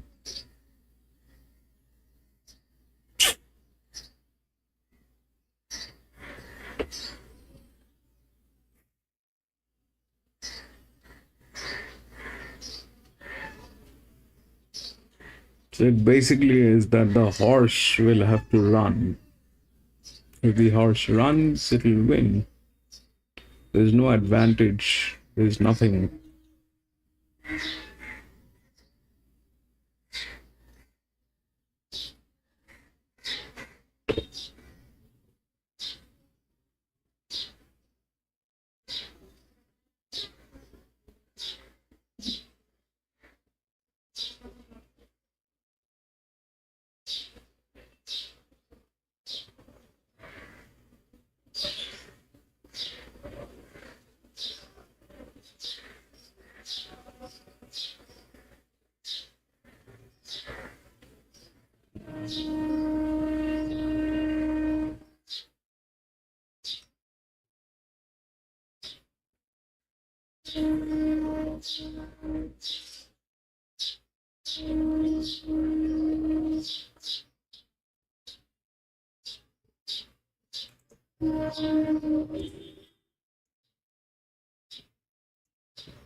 About to head out for the Waterford Handicap Race 5. The scratchings in 2, 7, 9 and 10 with race 5 and 3, 4.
Great to be alongside Michelle right now. Thank you so much for your time and insight as always. Definitely come here.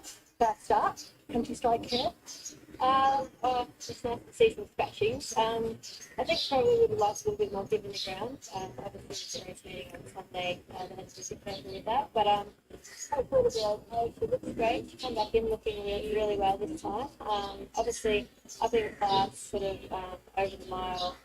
It's going to be a bit of a test for her. So probably going to see her better over longer trips. I want to get some good preparation, but she looks great and hopefully she runs the race in. Benny knows her really well and has had a great record on board her. Do you give them instructions on a race like today? Mostly leave that up to Patrick. But yeah, he knows her. He knows how to like them ridden and yeah, we'll do the job. blinkers off her for the first time. Was that just sort of a first up thing, or would you imagine you'll put them back on further into the day? I'd say so. Obviously, she's only more mature, but have a look at her here today, see how she fares without them, and make a plan as she gets better into the progression. Sing for Peace, resuming in grade 7, is just the stuff he's going on to the jumps. It will be. She's actually looked really good in his jump outs. He obviously didn't do much in the hurdle jump out the other day, but he's come back in looking fantastic. So once again, he probably would have liked a little bit more given the truck, but it'd be good to see him out over a distance of 2,000 metres just come on and serve the Experience, right? Thanks a lot.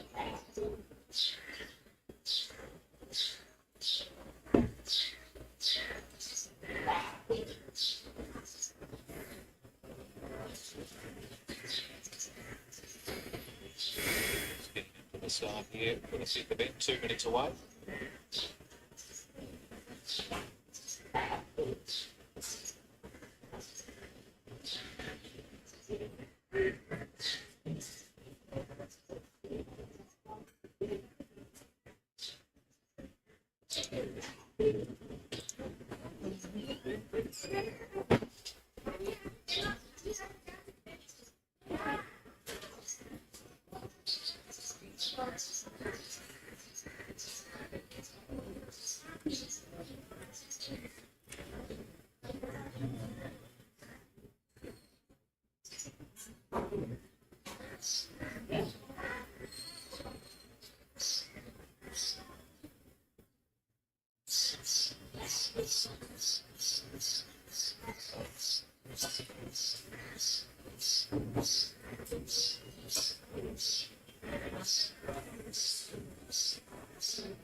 Some all at the start here, and won't be long before they load.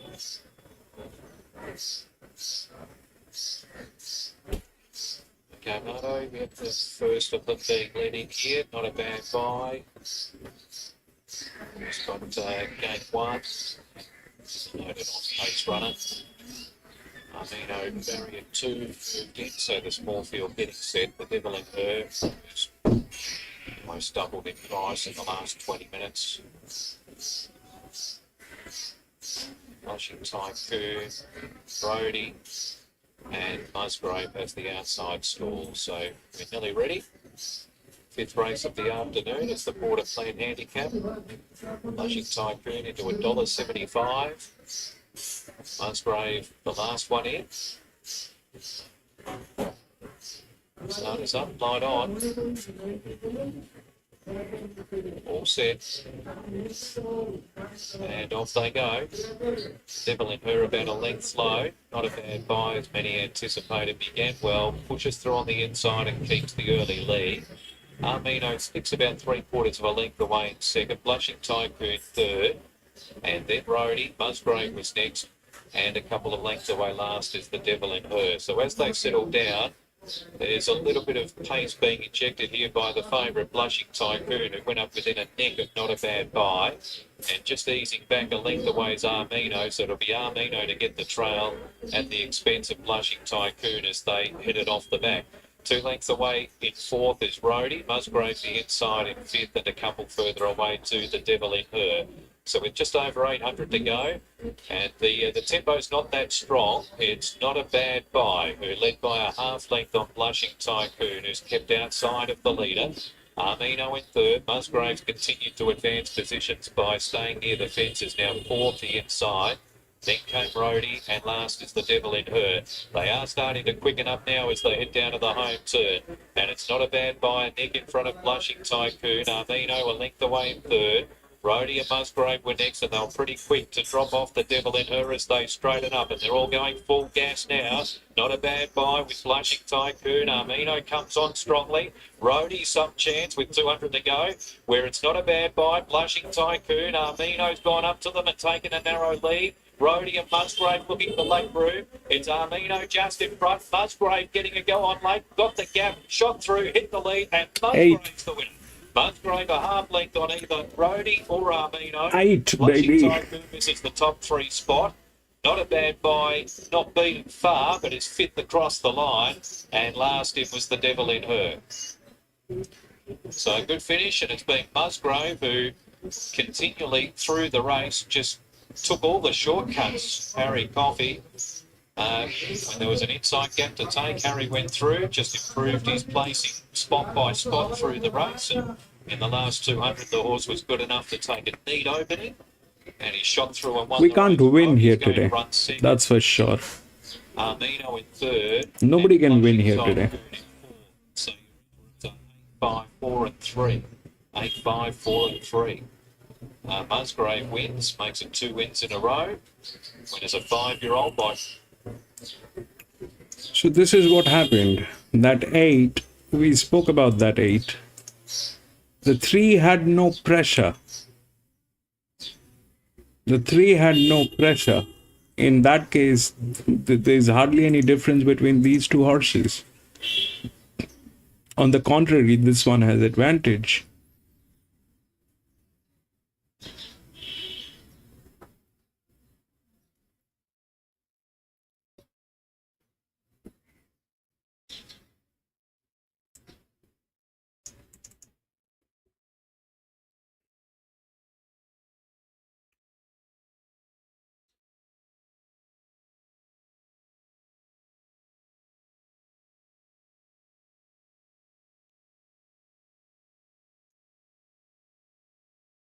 Six, 3, 9, 2.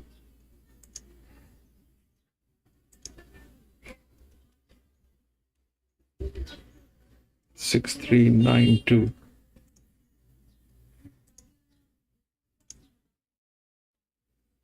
PC.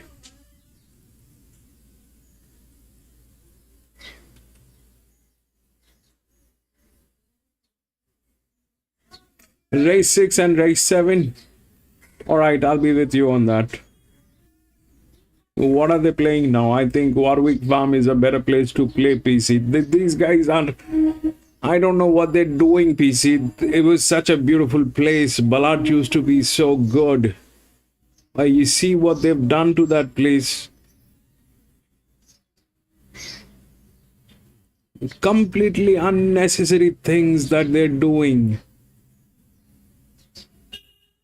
It's in a hand of a clown.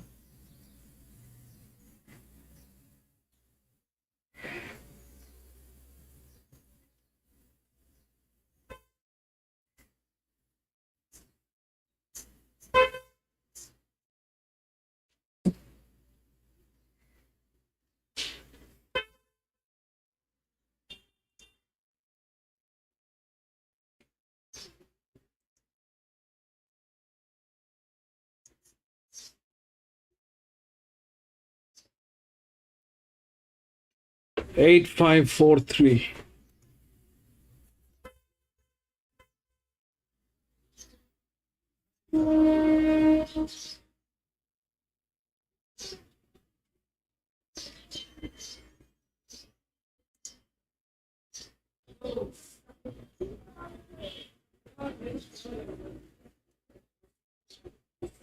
Six, 3, 9, and 2.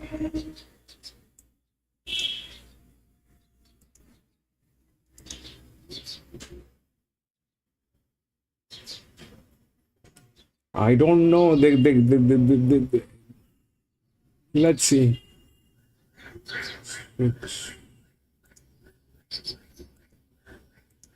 They messed up a benchmark 70 third up though. They messed up a benchmark 70 and now they have a benchmark 64 third up. The 7th one is a third up benchmark 78. That's the highest.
God knows what they're doing.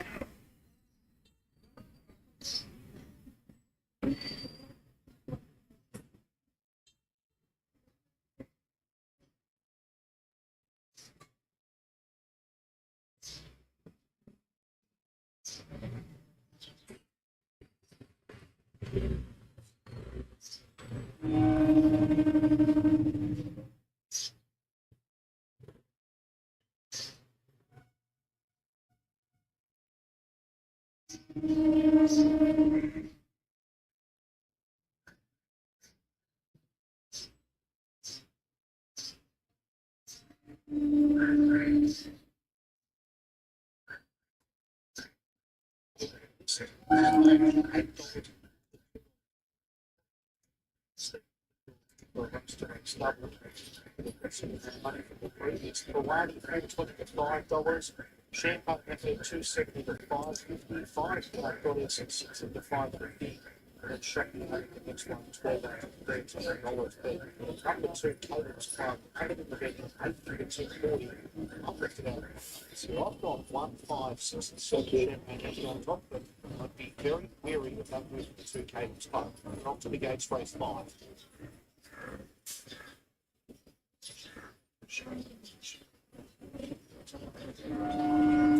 That was Bryce.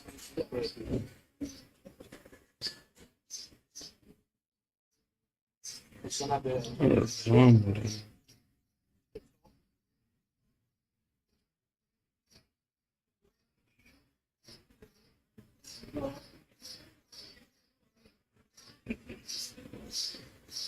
On to the gates here, race 5. Fillies and Mares rating 0 to 56 handicap. 4.5 minutes of time left for the first leg of the 20. Okay, we get into the second half of the program here at Ballarat Australia today. John, number 1 here is Champagne Effort. It wasn't a champagne effort from her last start when she only beat one runner home in the race won by Immortal Bliss. Covered a bit of ground, but was still a plain effort. If we go back 4 or 5 runs, she's got better form. Biggest query, can she run 1200? $5.50 with Ladbrake. She's been easy. $2.40 and favourite. Number 2, Captain's Club. Stephen Theodore chasing a race-to-race double. Hey, mate, Been a stack of money for this mare. I was keen on her last start, first run for Steve Theodore, and she basically never fired a shot. She had the prizes taken off that day, so maybe she just refused to go and didn't want to compete. Lucas goes straight back on here. Connor Murtar, a noted vigorous rider, goes on also. You're getting a good chance for the 3 as well at a price here, John. Shocking habit. I reckon this one might run a race. I've looked at the videos from Broken Hill, and Shocking Habit really at the start basically refused to go after that, after the field had left the gates. Had a forced barrier trial back at Bendigo a couple of weeks ago, and she actually trialled pretty well. Had earmarks on in that trial, which she sports today, travelled nicely and wasn't asked for an effort. Lady Deloon, which is second up today, no doubt getting ready for the Port Augusta season. Had a little practice on the dirt / sand at Broken Hill, but she was beaten 10 lengths there by Dancing Stream. Well done to Mick McLean, who trained the winner of that race up there, SA-based trainer. Lady Deloon had a fair season last start on Port Augusta, but I'm happy to wait till the dirt. Ben Price broke the previous winner. He rides the 5-year-old Goddess for Peter Nolan. Mappy's good here for our Goddess. She's got an inside draw and she's an on-speed runner. 1200's at the extent of her distance range, so you'd think she'd put herself right on the speed. Ben Price is an import rider. He rode the previous winner. So they're going to have a chat with Gary Boyce shortly about the 6 Pavano. Pavano comes into this race off a 2-month break, and Gary Boyce has changed a few things around, taking winkers off and blinkers on. Pavano sported the Doctors last Friday, and Murray Bridgebank was a resounding winner and a jump out by 4 or 5 lengths. The Port Augusta season came to a conclusion last Sunday. That's where 7 Lady Means Business has been campaigning. She's just won the one race out of 14 Lady Means Business, and it was in start number 2. She went close a couple of times at Port Lincoln. She ran a string of placings before losing her way a little bit late. Pulled up lane last start, month between runs. The 8 Toby Washi now with Paula Chenrith. Yeah, good luck with Paula and new owner Garrett Newton, who has the At the Barriers podcast here in South Australia. Toby Washi has only won the one race that was around about 2 years ago. Comes off an unplaced run at Kangaroo Island where she led them up and folded a little. I thought her recent barrier trial was just plain. Going Grandstand resuming from a long layoff. Andrew Beswick has had this mare at the barrier trials twice, and she's shaped up as though she'll need this. What about the maiden gallop, a 10 Alpine Joy? Let's go on here in drawn game 1, so we might see some sort of improvement. She's shown little bits of ability, but I think Azhar, Canberra, nothing, bro.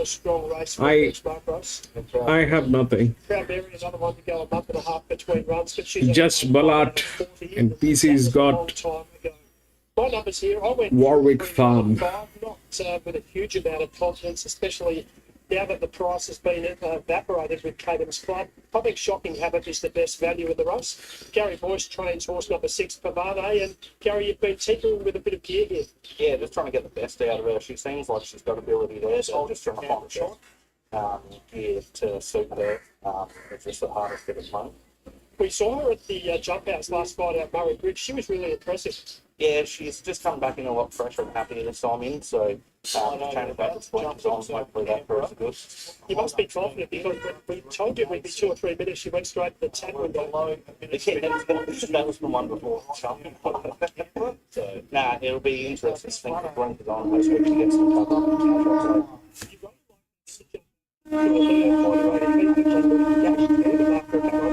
Yeah, the front hit that's bringing her leg to time, so I think over time she'll get over a little bit. Hopefully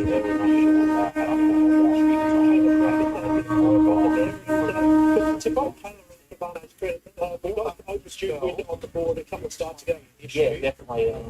That day, I think was around second. Probably should beat her that day, but she was game and held it off. She's been racing really honestly. From that inside game, she's been really settled with you. Yeah, that's like not a bad instruction for her. She's one of the state's best riders and also one of the state's most hard-working riders. Yeah, definitely. I really enjoyed putting Taylor on. She likes to do honest feedback and she makes mistakes too. She has to ride almost the track work for you or not? Nah, really. It's just always low horse punching and having that run. So let's hope for another good run from Havana here. Good luck, Gary. There's Gary Boyce joining us, so it's doing a good job with a limited number of horses in his stable. Havana hanging around each way point around about $5 marks. Castle Club there when we even made with that rock shot. Yours for there, so it's been a good push here for Stephen Theodore to go back to that. It's an amazing betting move, but I tried her out last start. Double-figured odds were bet. I know she came in a fair bit, but she never really raised my hope as a backer last start. She never travelled that well. So she basically didn't compete in the 600-metre mark. I was really keen to say that significant gear change and significant rider change will turn her form around. And she found her better form. She'd won the race and win it clearly, but she's been an in and out there over the last year or so. Now 205 with lap breaks and numbers 1, 5 and 6, all pretty much at $6 with lap breaks. Champagne Effort number 1. Now Goddess number 5, Pavane number 6. John suggesting the 3's got a good chance here. That double figure odds as well. Shocking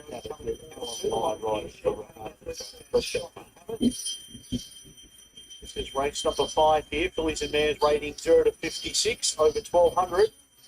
And they're just trying to get these last couple in here. Shocking Habit goes in. And Champagne Effort the final run. It's a load away. Race number 5, first leg of the quaddie. Good luck to those playing in the quaddie legs. Champagne Effort has gone in and the light blinks away on top of the stall. Race number 5, Balaclava. Cadham's Club has been hammered in the betting. And they're away and racing. Cadham's Club was away fast, but heading it off was Our Goddess and also Alpine Joy. Cadham's Club went to 3rd. Then came Champagne Effort. Toby watching around it. There's about to be some speed on in this. Then came Pawani. Lady Delune was midfield in the lime jacket. There's one on its outside. It was Proud Mary. Then came Shocking Habit. Lady Means Business and Grand Deli whipped them in. The speed went into the race at the 750. Champagne Effort worked over from a wide gate to take it up. Toby washing its outside. Then Out Goddess Alpine Joy. The favourite just thrashing the head around a bit. Cadham's Club was next. Then Pawani, Shocking Habit, Lady Delune, Lady Means Business, Proud Mary, and last of all, Grand Deli. Homeward bound to the 400. There's a few chances in this. Champagne Effort down low, then Toby Washi. Out wide, out Goddess, then Cadam's Club. The one that smashed the betting, trying to pick up and is doing so. And then Alpine Joy sticking on down low and Champagne Effort in front. From Catham's Club, out Goddess. Alpine Joy at Champagne Effort. Catham's Club out wide. Alpine Joy kicking. Alpine Joy kicks hard down low. Alpine Joy wins. Beat in second, Catham's Club, then Champagne Effort, Bawani. Next one, Lady Deloon, then Grand Deli, Toby Washi, out Goddess, Proud Mary. The next one through the line, Lady. Combining barrier 9. A change of tactics, option to be further forward. So blinkers off again, winkers again. I think his form this time back is a little bit deceptive on paper. So 7th of 9 and 9th of 9. Yet first up, he was only beaten 2 lengths, running on well from last. Then last. PC, this is the one. He never ever saw daylight. Now that was as a $31 chance, but he's a horse that loves wet, and I think he could improve sharply here with a few runs under his belt. More Jude, our favourite, Tyler Schiller, Team Hawks, barrier $4.80. Yeah, rock solid that quote, isn't he? So the short price looks justified. I can't really poke any holes in him. So his first win of his career was here at Warwick Farm on a wet track as a 2-year-old, particularly impressive on that day. It took him a little bit longer than most of us. I will just talk about the Ballarat 6th. The 6 is the favorite. Now the 6 is the second linear. Out of the rails, I don't think this can win. This is a tricky position.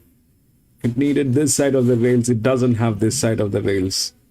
On top of that, it is the second linear. The linear is 9, which is well within the rails, but all of them have just won races. Again, for one race, it has 65, and this is 62. That's weird. Off through the rails is 2. It's a neutral. Generally, they do not win, but in this circus, maybe 2. Or this another one, which is a neutral, has got 12. Has got 2 races. This is a stable one. But if we look through the layout, if that one is the second horse pool, it's the largest drift. If that's the largest drift, if we try and look for a match, then 14. With 8 races, that has been given a very, very strong advantage. Very strong advantage. That 14 is a check. So 2 definitely has an advantage through the rails, but it's a neutral. Winning is always a difficulty for the neutral ones. It has 1 league race.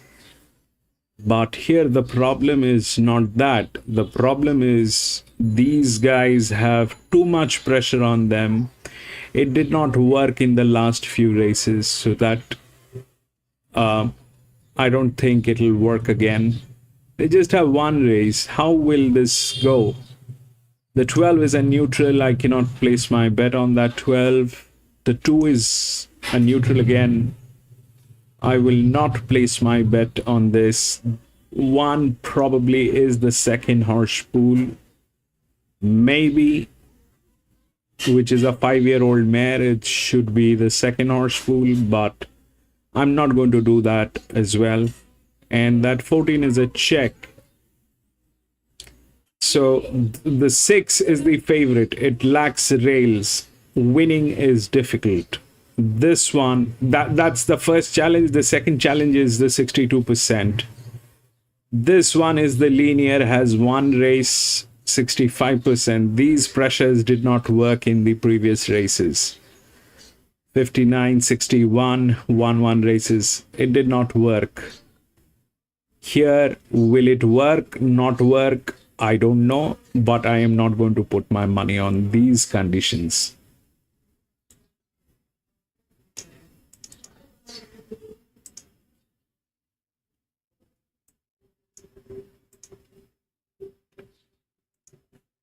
And that, it's only a second run, 1400. This is Warwick 5. So that didn't quite go to plan. Yeah, she got the host, Mr. Yeah, and 6 and 7, that's 5. Warwick 5. Happy and they get behind and 6 from energy and Out. going well at the last. And you're going well too. You keep up the good work. Yeah, thank you. Thank you very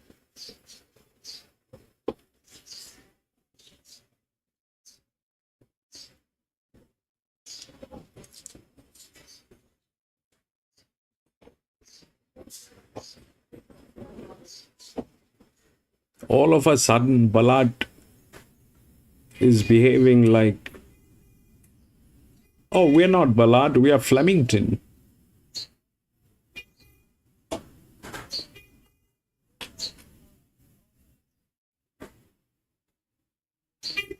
But unfortunately, like Flemington, we don't have horses. We have donkeys.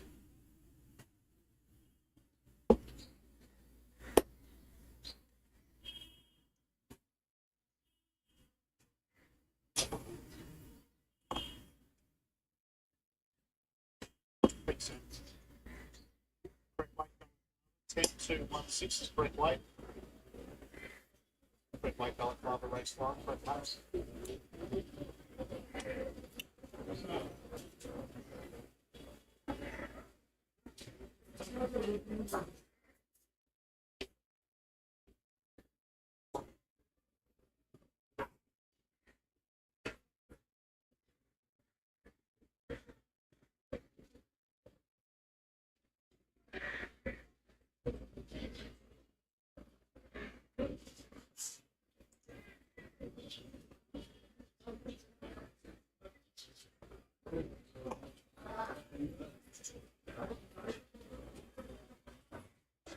Check, there's my one. Check. Check.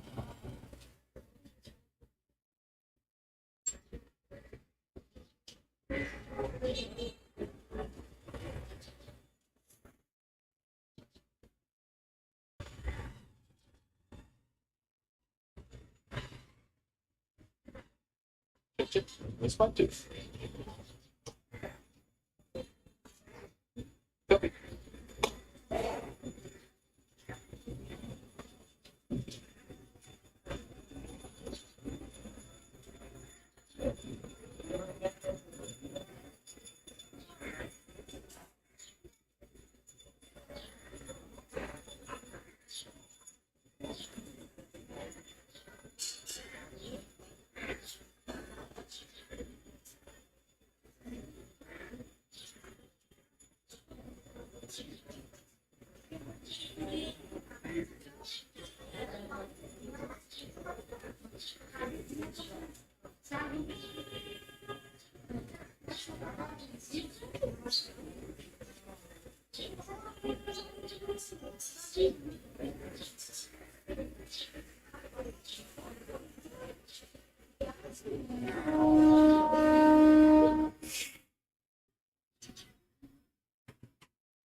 6 the high game winners choice fillies and pairs handicap. The scratching to 4, 5, 7, 8, 10, 11, 13, 16, and 17. Race 6 and 450.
Archie, thanks for your time.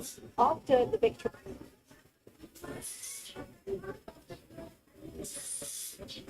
much more relaxed, and I think probably with a bit of racing since then she's actually been passed twice. The first time she's been pulled off, and then she went again, ran well. So she's had a couple of trips to town, and she's better today. she's dropping in class here today. Do you think that's one of the key points coming into the contest? Yeah, so it's always easier than going the other way. She's a big mare, she carries quite a lot of weight, but she's big, she can get away with that, I'd say. She looks really well. A lot of scratches has helped with a couple of handy ones, but I think she should be right there in amongst them. You also said in that post-race interview that you had the opinion that she'd be a dead set City mare. Are you still holding that opinion going into this press and further preparations to come? Yeah, I think so. I think her run last start was full of merit.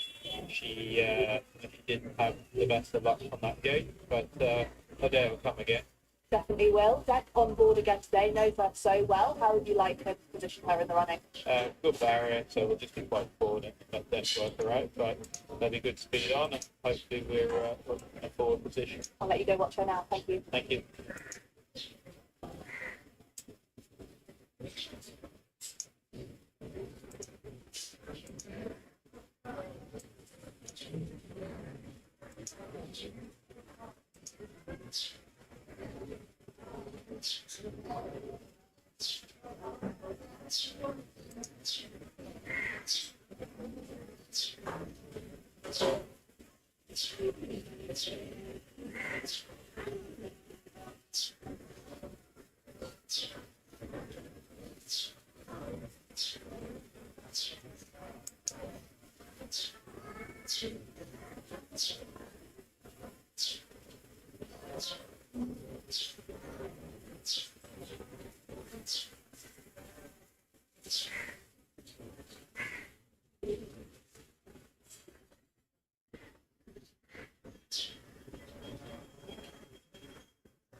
Start 2 minutes out, race 6.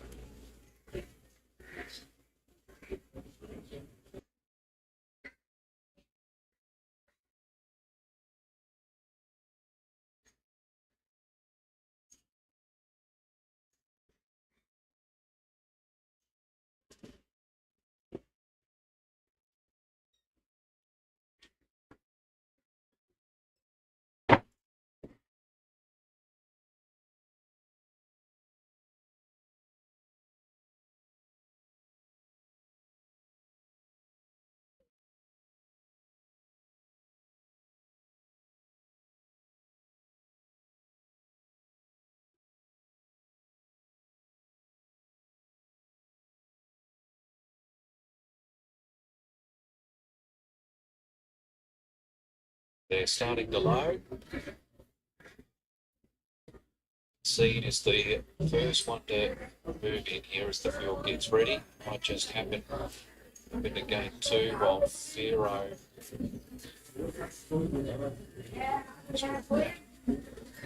middle gate is also there. Cordina has joined them. Larcasona is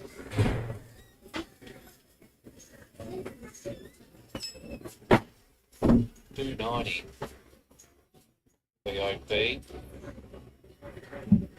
$6 for Zarene's the only other one in single figures. Data heads around for the high game winners' choice fillies and mares handicap. Zareen is in. Tango Queen goes up. Lady Demont is the final one to join them. They're just about setting the 1200. Already. Just waiting to see. There's a bit of activity going on in a wide gate. Another attendant climbs in around Cordina's barrier.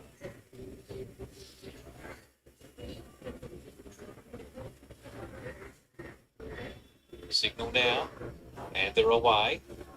Key seen out fairly. Cordina bounced out pretty well and goes with Wild Pharaoh in the first 150 metres. Larcasone is pushing through, and then followed by Zareen. Lady Demont's out wider. Key seen's back to third last on the fence, followed by towards the rear is Might Just Happen, and Tango Queen's out wide about third last. Wild Pharaoh led inside 800 to go. A length on Cordina, Larcasona, and then came Lady Demont, followed Zareen and Tango Queen, who is one of the wider runners. Next is Cassim. She's with the leader now. And then followed Larcasona, Zareen. Key seen with about 3 lengths to make up, but is getting into clear air. It's Cordina from Wild Pharaoh, Zareen, and Key seen finishing off strongly. Cordina, Zareen, and Key seen out wide. Key seen ranges up, hit the lead, has finished with great gusto here, and Key seen wins running away by a length over Zareen and Cordina. Fourth, Larcasona, and then a break back to Might Just Happen. Tango Queen, Wild Pharaoh got tired. And the last one was Lady Demont. The barrier one wasn't really a great thing for her. She ended up third last on the fence, and there's a bit of traffic to manoeuvre, but the gaps opened up. She found some room. She found some range here in the home straight. And by golly, she's run down Zareen and Cordina pretty rapidly once she hit top here. The markets ended up being spot on in the last 20 minutes. Your winner's been the well-backed PC, number 396. We're just waiting for to be confirmed. It'll be Larcasona. So 396 and 2 will be the interims. 396-2. PC with a big finish here. It is a 4-year-old mare by Pariah, trained by Archie Alexander, and was ridden by Declan Bates. Second to none. So what happened is this. The 6 was the favorite. 6 was not in a position to win. 9 was not in a position to win because of the pressure. 3 went through. But what they're doing is, what they've done with this one is basically, they stayed within the odds. They stayed within the odds. That's what they've done. They stayed within the odds. It's all weird.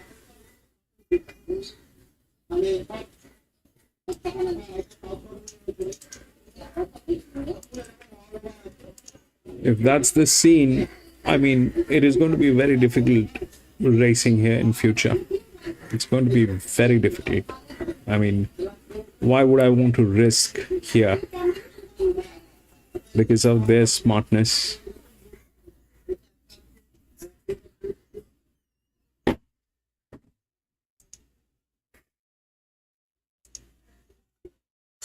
This is a benchmark 78, the next one. Third up, benchmark 78. 6, 10, 11, 12.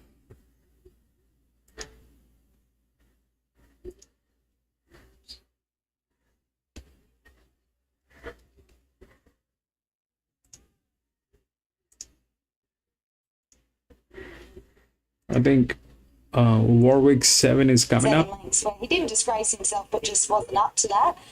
With the right run here, I expect him running on. PC, which one? Race 6. Favourite bout, Cheddar. He's got to have it just in the parade ring.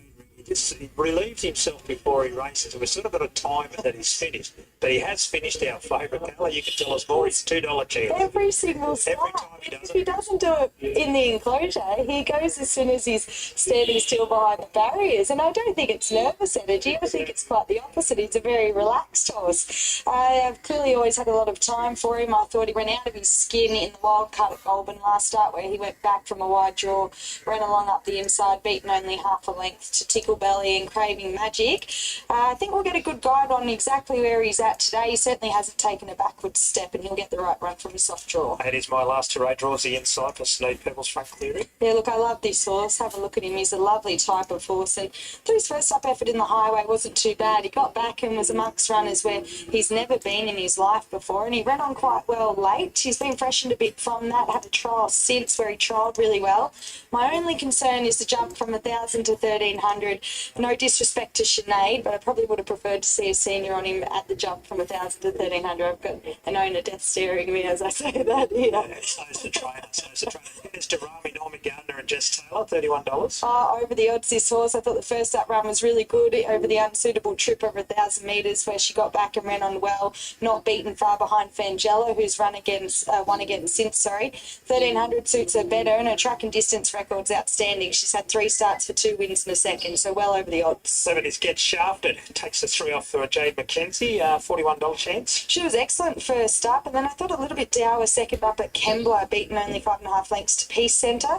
He has a terrific turn of foot at his best, and the earmuffs off again, I think, is a positive gear change. And 13 is Liquor Talk, our outsider at $81. He's racing well in easier company, but probably needs to find more here. Frank Cleary trains My Last Hooray inside draw. Can you set Carla straight there, Frank? Having tried. She's not very loyal, is she? I thought he was the boyfriend, but she's deserted the camp today. What do you think, Frank? Oh, he'll go good. Yeah, as Carla mentioned in her summary there, that he jumped from 1,000 to 1,300. But in saying that, like I've always thought, he's a bit of a middle distance horse, and the 1,000-metre races he won, there was sort of a class jump each time, class 1, class 2. And PC, paging for PC. Which one, PC? This is the 6th one here at Warwick Farm. He had him a mile back and he got home really well. But today he's got no weight and inside draw, so why waste it, We're elected to put youngster 8 on as well. Good opportunity. Yeah, well, I mean, when he come in on the bottom weight, I thought, well, bugger it, we'll cheat a bit more, we'll get a bit more weight off him, so give it a, because he's only a 3-year-old and he's in against him. That's not a bad field. Her old man's horse will be able to beat. Yeah, Chatter, yeah. You like this horse a bit, though. I know he's only 1 or 2 that you've got, so you haven't got many options left, but he goes quite good. Forget about his last run. Oh, I like that run, yeah, but no, I'm quietly confident today with no weight on his back, and she rides all right, that young girl, so here we go. We wish you well here, Frank. Good on you, Whitey.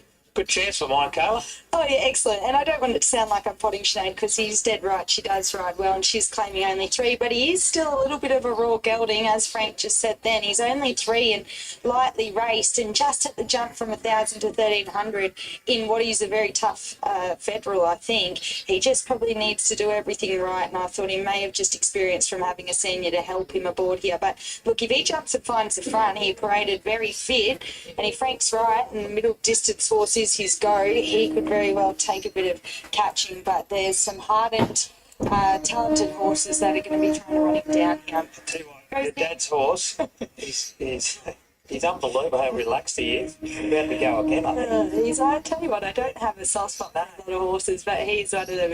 He's got a terrific character. He just so chilled, doesn't he? Yeah, he's a very funny horse. You have to wake him up. Yeah, you do.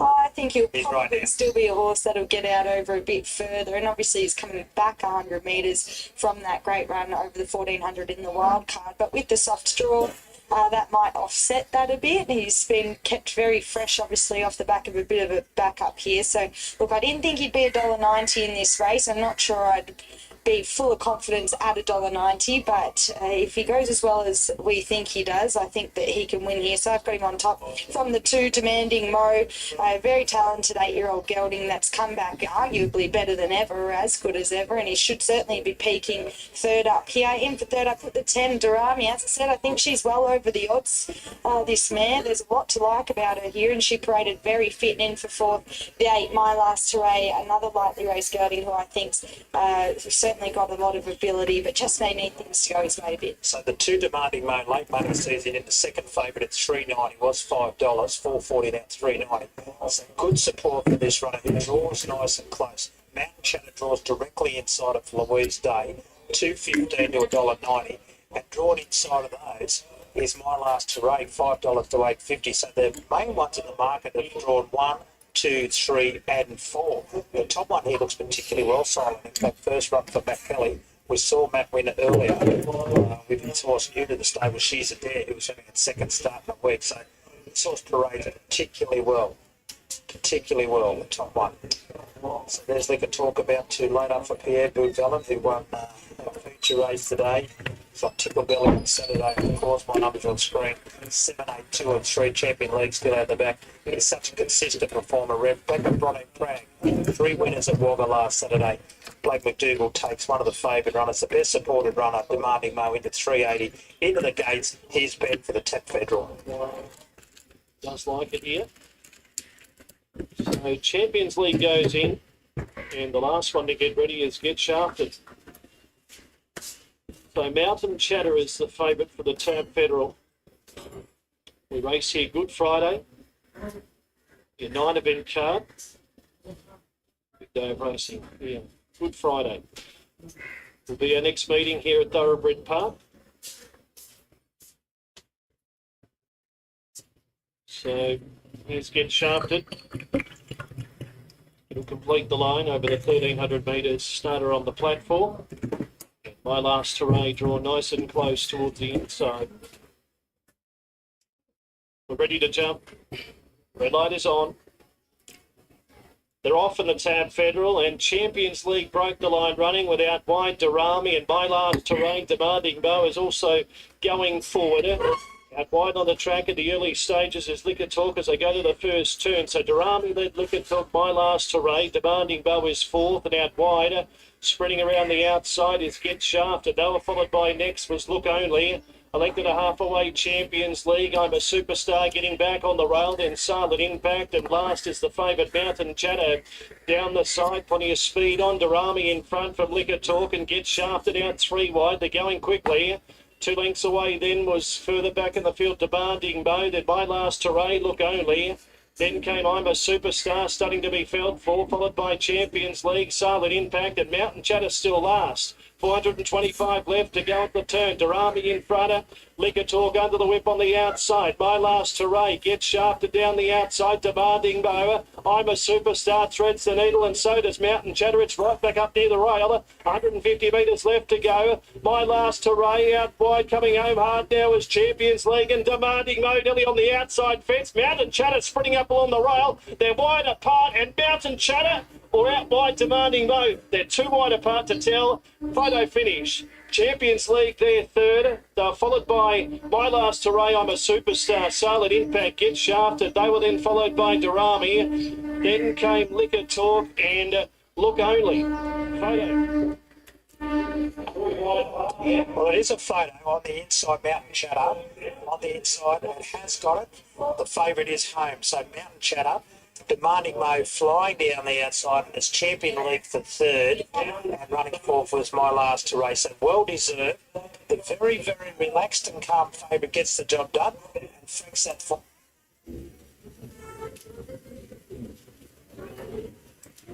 All right, this is the Ballarat 7th. If we look through the odds 6, 10, 11, and 12. If we look through the rails, that 6 is the favorite. It is the linear. If this linear fails, then I'll have nothing to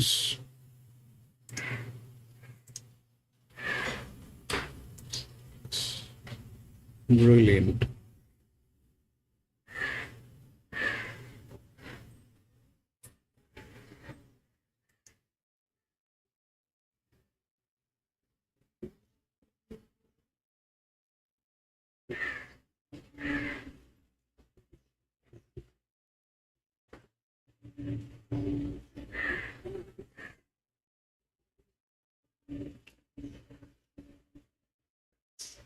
So that 6 is the linear. The highest outer drift is this one, 4, which is the 7-year-old gilding. Okay, that's the 7-year-old gilding. That's the highest outer drift. But there is one in between, which is 8. I don't know what 8 will do. The pressure is adequate on this one. It is also well within the rails. So that 8 is a check. 8 is a check, and that is the other one which is there.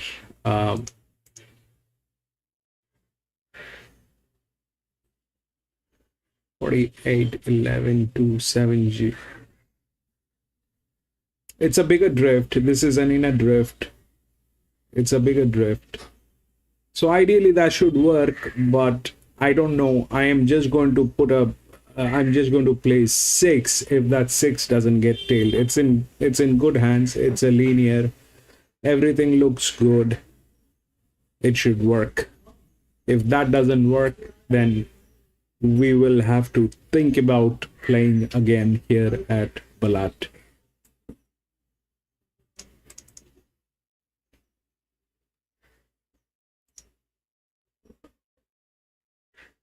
The Como, Inner Sanctum, Foster Street, a long way back, Pepperoncino, and last of all was A-Band. They swing up now, top of the straight. 400 left to travel. Dylan's Lad goes to Zugandi. Tiny Rebel now Foster Street starting to pick up the bridle and charge home. Pepperoncino saved all the ground down low. It's Tiny Rebel in front. Pepperoncino sliding through. Dylan's Lad, then came Foster Street. It's Pepperoncino down low. Out wide, Tiny Rebel, but Pepperoncino. Great ride, saved all the ground. And Pepperoncino wins by 2.5, Tiny Rebel. Foster Street third, then 6 stars, Dylan's Lad.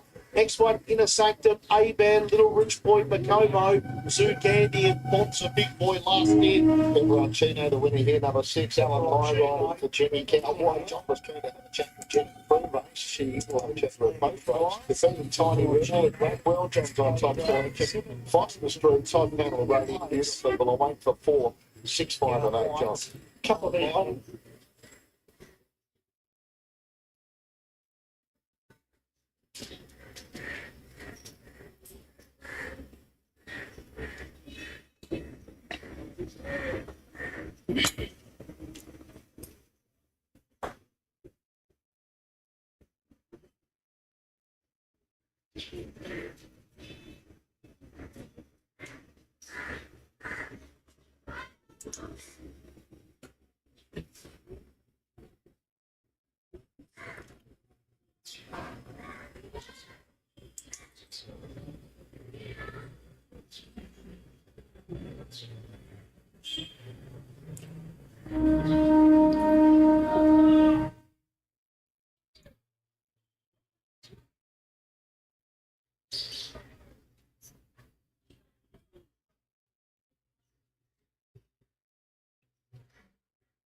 I'm going to be back from the washroom in a jiffy.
Frank, welcome back. Nothing. Frank, nothing. This is probably the one where I'm going to go with that 6. But so far, there's nothing here at Ballarat. They're playing very weirdly. They're putting all the pressure on the maiden horses, and with the benchmark races, there's no pressure. This is the first one where we have a decent card. This is the first one where we have a decent card.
To head out for race 7, the sports bet already does it easier. Handicap, the scratch at number 3, full price on 2, race 7 at 450.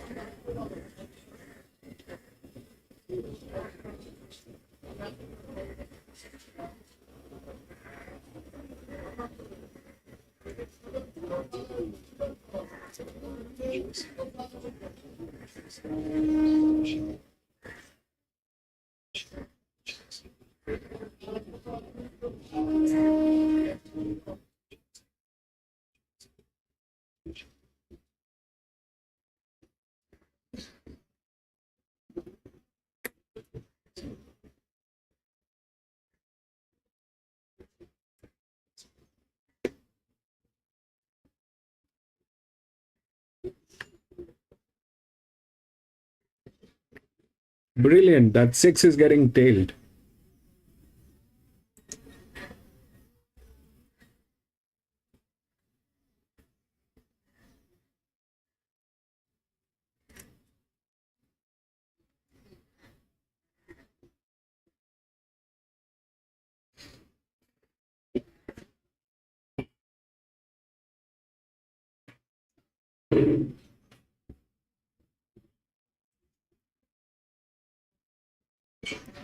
What's wrong with it? It's a 4-year-old mare. It should not be a problem.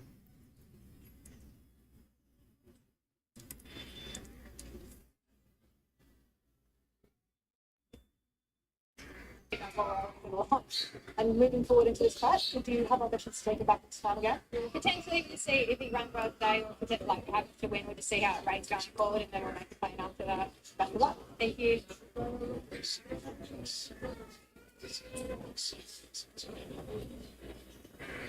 The way it is playing today, it is very dicey.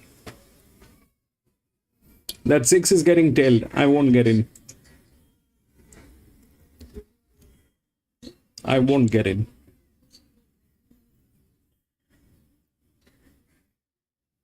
I like the 6. The 6 should win. But something is not right here at this track. There's something. That 8 remains a check.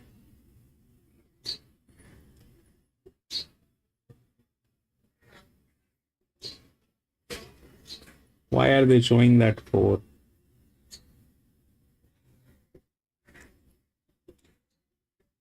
It's getting around to the gates here for race 7.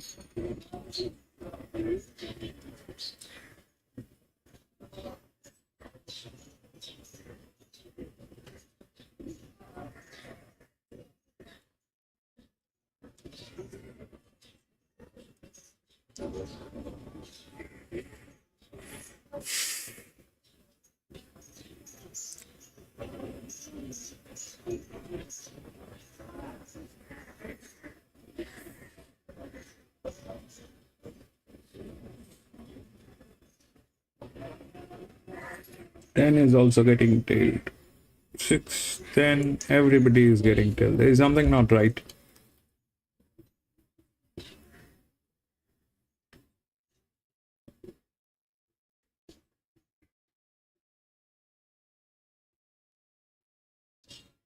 So they're just starting to load.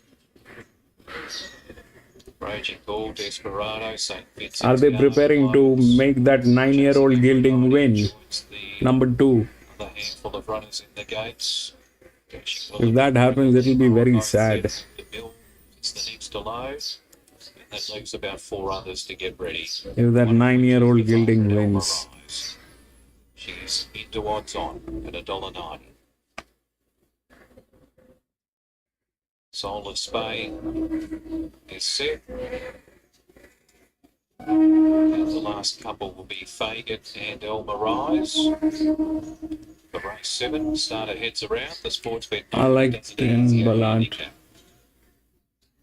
10 is okay, PC. 10 is might be a place, PC.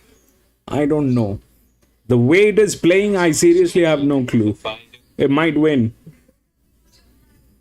It might win.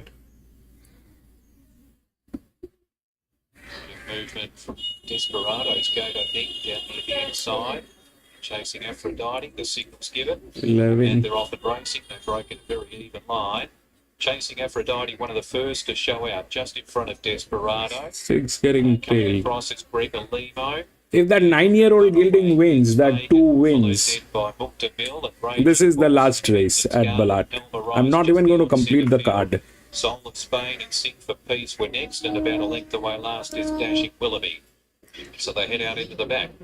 And with around 1,500 left to go, it's Fagan from the wide gate who's going to press on and take the lead outright. Fagan drew out a length and a half in front of Chasing Aphrodite, Gregor Limo in third. In 4th place, on the inside is Desperado, 5th is Book to Mill. St. Vincent's Garden seems to be a touch wide there, just on midfield, outside of Elma Rise and Raging Bull. Then came Soul of Spain. Second last is Sing for Peace. And last remains Dashing Willoughby as they get towards the 1,000-metre point. So about 10 lengths would cover them here. And it's Fagan leading at just an even gallop by a length over Chasing Aphrodite, 1.5 to Gregor Limo and Desperado. 2 further back to Book de Mill. St Vincent's Garden and Raging Bull were next, followed by Elmer Rise, who's got about 7 lengths to make up. Soul of Spain was next, and then Sing for Peace and Dashing Willoughby remains at the back as they head down the side. Fagan, 3/4 of a length in front, just on 600 to go. From Chasing Aphrodite, Gregor Limo, Desperado, Book de Mill, St Vincent's Garden. Elmer Rise getting into a wider position, looking for some room. Soul of Spain, Sing for Peace were next, and last is Dashing Willoughby just to head around on the home turn. It's Fagan and narrow leader here from Chasing Aphrodite, Gregor Limo. Book de Mill was next, Raging Bull, the fence, Desperado. What is that? Followed Elmer Rise, got no clear running. So they go. Chasing Aphrodite, get the lead from Fagan, Book de Mill. Still not a lot of room for Elmer. Goes for about 340 to 290, so a bit like our.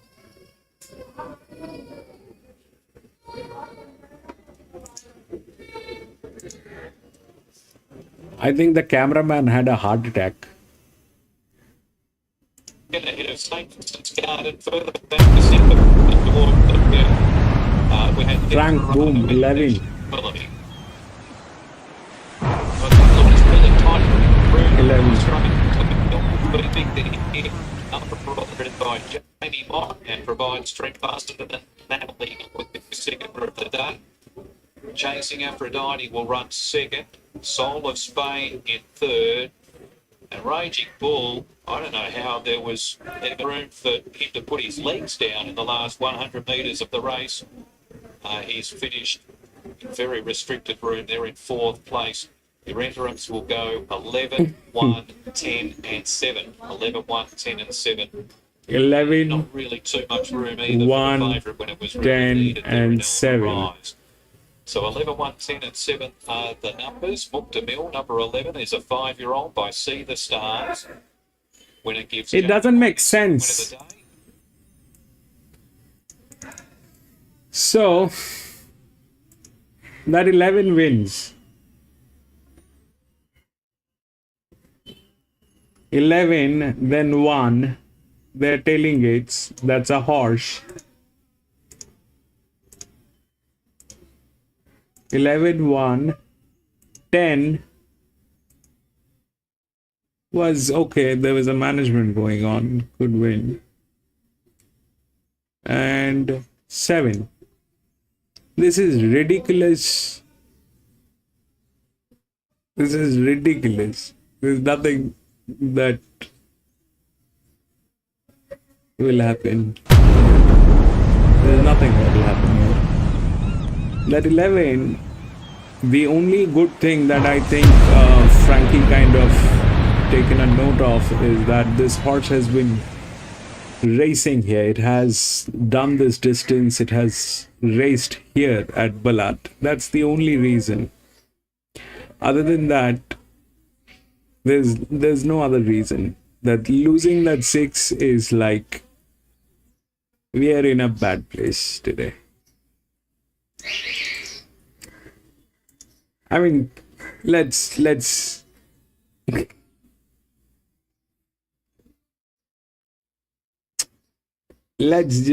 give it a benefit of doubt that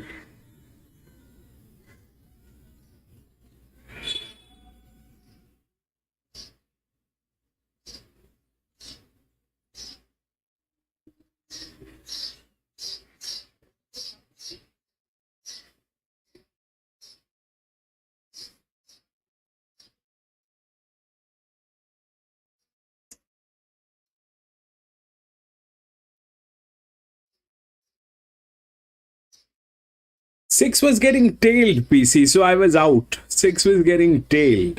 So I stepped out the moment the 6 got tailed.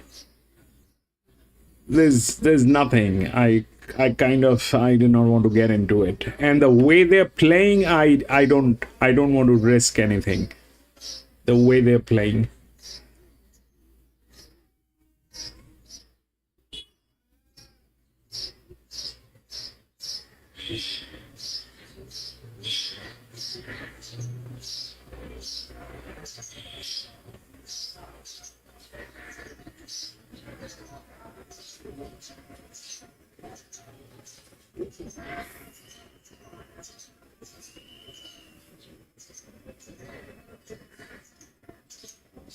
Yeah, I can see that this 11 has been here doing that thing. 11 has been here doing the same distance. I can see that it is like that. It is a good one. I don't doubt the Frankie. I'm not doubting the 11. The 11 is good.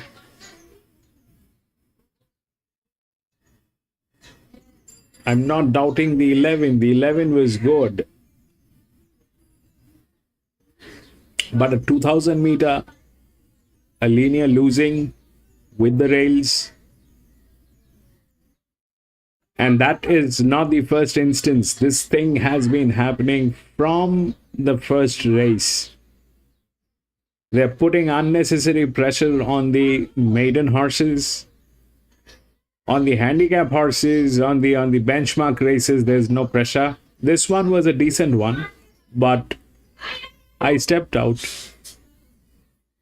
6 should have been there. 6, but it was getting tailed. I mean, let's give it a benefit of doubt that I was not feeling well. All right. If that's the case, then it's a different story. If that's the case, then it's a different story that the 6 was not feeling well. Okay, fair enough. Then it is okay. Then it is anybody's race.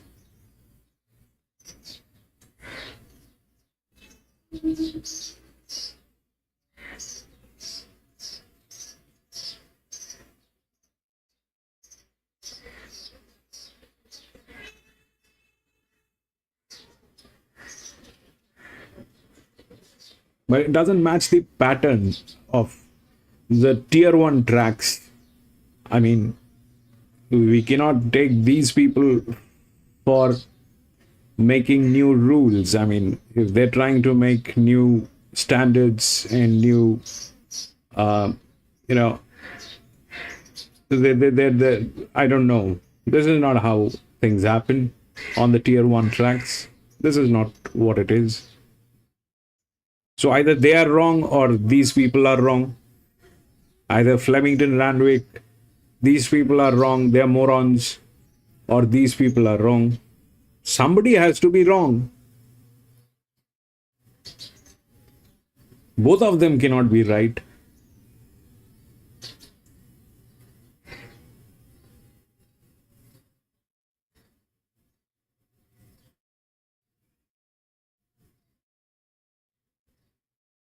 Monkeys. 8. 1, 5, 4, and 9.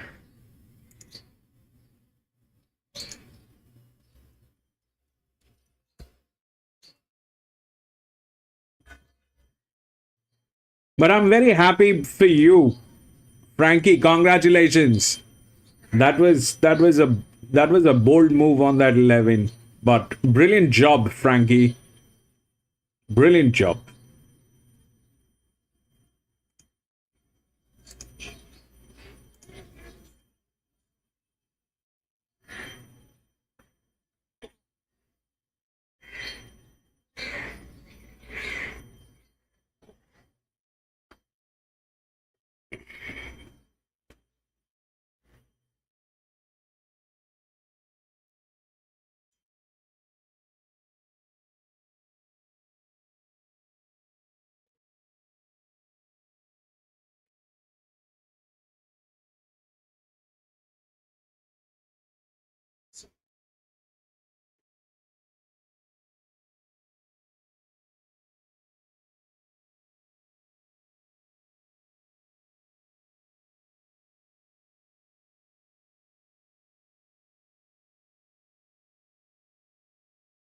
To pick up with the new horse for Aaron Bowman with carriage on, number 1, Midnight Harry.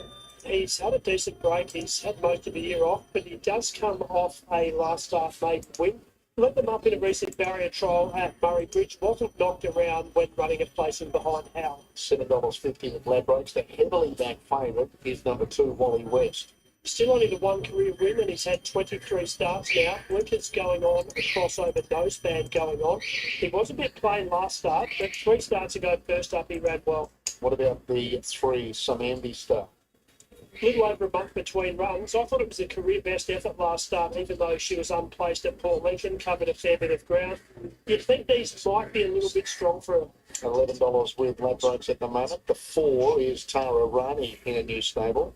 Had 2 runs leading into this race, both at Oakbank for the Clark and O'Shea yard. They've been solid efforts. She hit the line well last start, and she's going to take that residual fitness into this race. $21 with Ladbrokes. The 5 is a $15 chance. Tissy. She's been consistent, but she'd probably need to find a couple of lengths to win this. Typical run for her last start behind Mortal Bliss. What about the 6, Beer Rouge?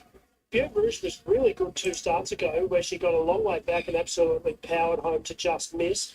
Last start covered ground, was basically never in it when beaten 7 lengths. She can do a lot better than that. Okay, you're tipping the 8, Sharon Dippity, a $5 chance at the moment. I am. I reckon it's a pretty tough race, but if Sharon Dippity turns up and produces her best, she could win this. Continually over races in her races, I'd love to see her get a bit of cover and rip further back. The 9, Aloha Blue. This horse showed good ability at her first racing prep. She was quite a consistent performer there. One recent jump out at Morpheville. She finished second there to Nostria, who's a handy horse. $71 for the 10, Astro Manser. Now with Heidi Smith, Astro Manser went up the Broken Hill for Heidi and had her first run there, got beaten a long way. She's also just won the 1 career race. Okay, the 11, Syncona, which is in your numbers. Syncona was good at Oakbank. She got up outside the leader, took over in the straight, was just run down.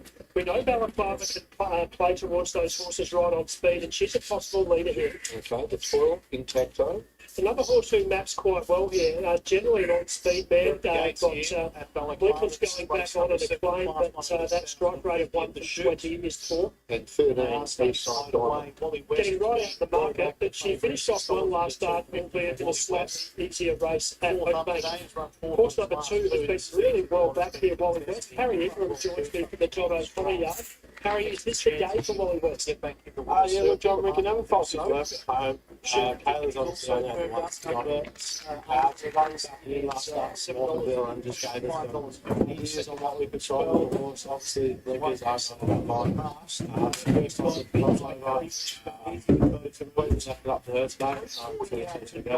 Gets back in trip as well, so hopefully I'm speaking with that, trying to get some horses to follow into the race. Yeah, that's what Kayla's thinking. She wants to try and get him back and just with us. She wants to have a bit late, just to keep his mind off the job. See what she's going to get there. It's clearly been a really frustrating horse, not only for punters, but for you guys as trainers. What do you do with his work to try to work something out with him or rejuvenate him? Midnight Harry. She's a pretty smart horse. There's not much you can do with him at home and change his routine. He always sticks to what he does, like he's always working well. Yeah, can't buy the horse. He's a strong man for as you said a couple of minutes ago to me off air, the horse always presents as a likely winner at the home turn or the 200 metre mark, doesn't he? He does. There's 245. We've had a few jockeys come back and say the same thing. They thought he was travelling into the race super at the top of the straight. And he just hasn't finished off for him. So hopefully with Alan's idea today to have him keep him on the job. Hopefully for Baklava, Frankie. Good luck to Wally West. There's Harry coming in for a quick chat. We're hoping we see him again after the race. There's not too many action. Harry, who had a very short career as a jockey, grade 1 winner, John. Last Yeah, year at Balaclava. here at Balaclava, on Balaclava Cup Day. Sharon Dippity, and that was a big tour for him. His connections and the fast back as a swirl. That's going to mark. Similar colours to Wally West, but Wally West to the quartered cap. Red light flashing away. We're ready to run. Race number 7 here at Balaclava out of the 1,050 shoot. Stand by for a start, light flashing. They're ready to go. Any moment. Off they go. Fast Away down low was Intacto, and Cinchona had really good early toe. So Cinchona's going to take it up with Eastside Diamond, Midnight Harry next. Then came Wally West, and Low Half Blue Serendipity. Astro Mancer was deep, Intacto underneath it. Further back in the run was Burr Rouge, Tari Rani to Artisi, and Samantha Star whips them in at least 10 off the top. Cinchona the Lamplighter up towards the corner, out by 2 to a Low Half Blue.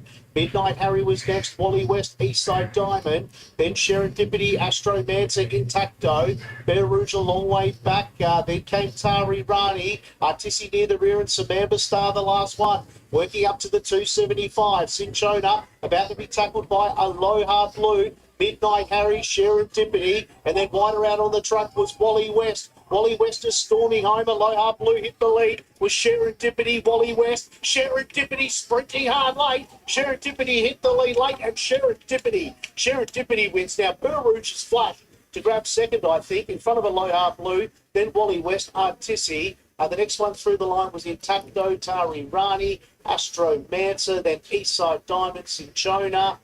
Next one then Samantha Star and Midnight Harry was in the clump at the rear. The on-top solution for John Kilton, number 8, Serendipity wins here with Manuel Nunez riding for Cody Reardon. The Air Rouge will get second here at number 6, and then third resting between 9, a Low Half Blue, and number 2, Wally West. I mentioned when I talked about this horse pre-race, I'd love to see her get in behind them, and that's exactly what happened. Just have a look at the race book here as well. Serendipity before Scratchings came out of... Right, this is the 8th one here at Ballarat. So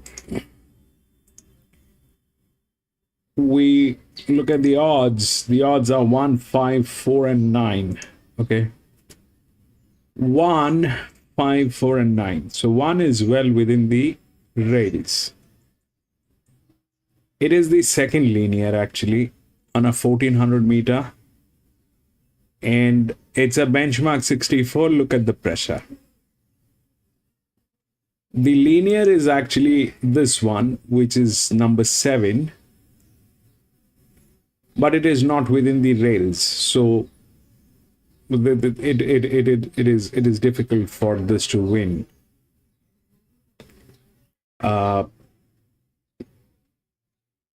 Things that might happen is there are 2 horses which are in between the rails, the 1 and the 9. So these are the 2 horses which are there. A 1400 generally brings in two of the BBs. This is 29. I don't know, for 12 races 29%, and that number is generally not a winning number. It is a place, it is something on those lines. The largest drift is here, which is 4, which is there within the odds. So that is there within the odds.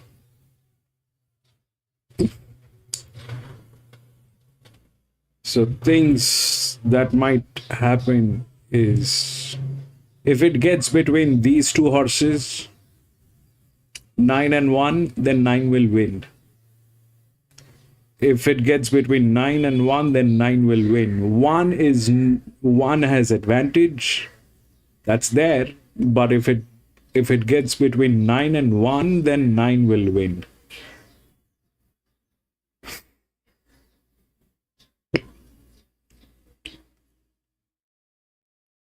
There's no pressure on any of the horses. That brings in the 2, which is 10, which is also tailing this one. There's no pressure. This is 1%. This is going to be on free will. This is like a free range chicken. 29 races. The score is not impressive. There's no pressure on these horses so that they can win. The pressure has been given to all the maiden horses. With 1-1 races, they're like 60%, 65%. Here on a benchmark 64, they come down to 29 and 32%. Weird place. I'm out.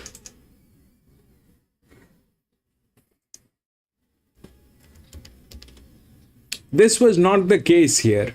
This was not the case.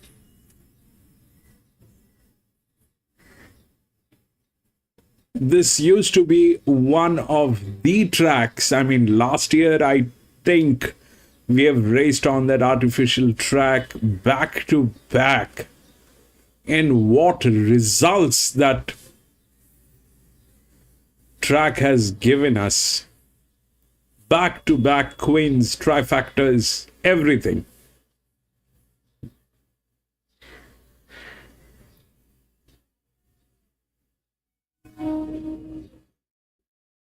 But this year, I think there's a change in the management, or there's something else going on with this track. There's something else going on.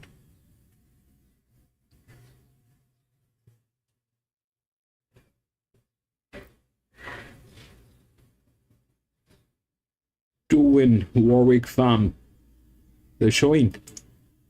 340, significantly better on the NOP. They're up to $3.60, but his form speaks for itself. Last campaign, he won 3 straight and all by dominant margin. So he's a pretty speedy customer. He'll go forward. He'll make his own luck. I just think he'll have a few mates here. On top of the speed, 2 Confess Our Dreams, getting out to $6 with all the support for these top 2 in Perspiration and Zealously. That looks a decent price for a mare of her quality. Had excuses there first up, want to be forgiving, given she was 1,200 metres in group company, and 12 admitted down the bottom. So the market is cuddling him.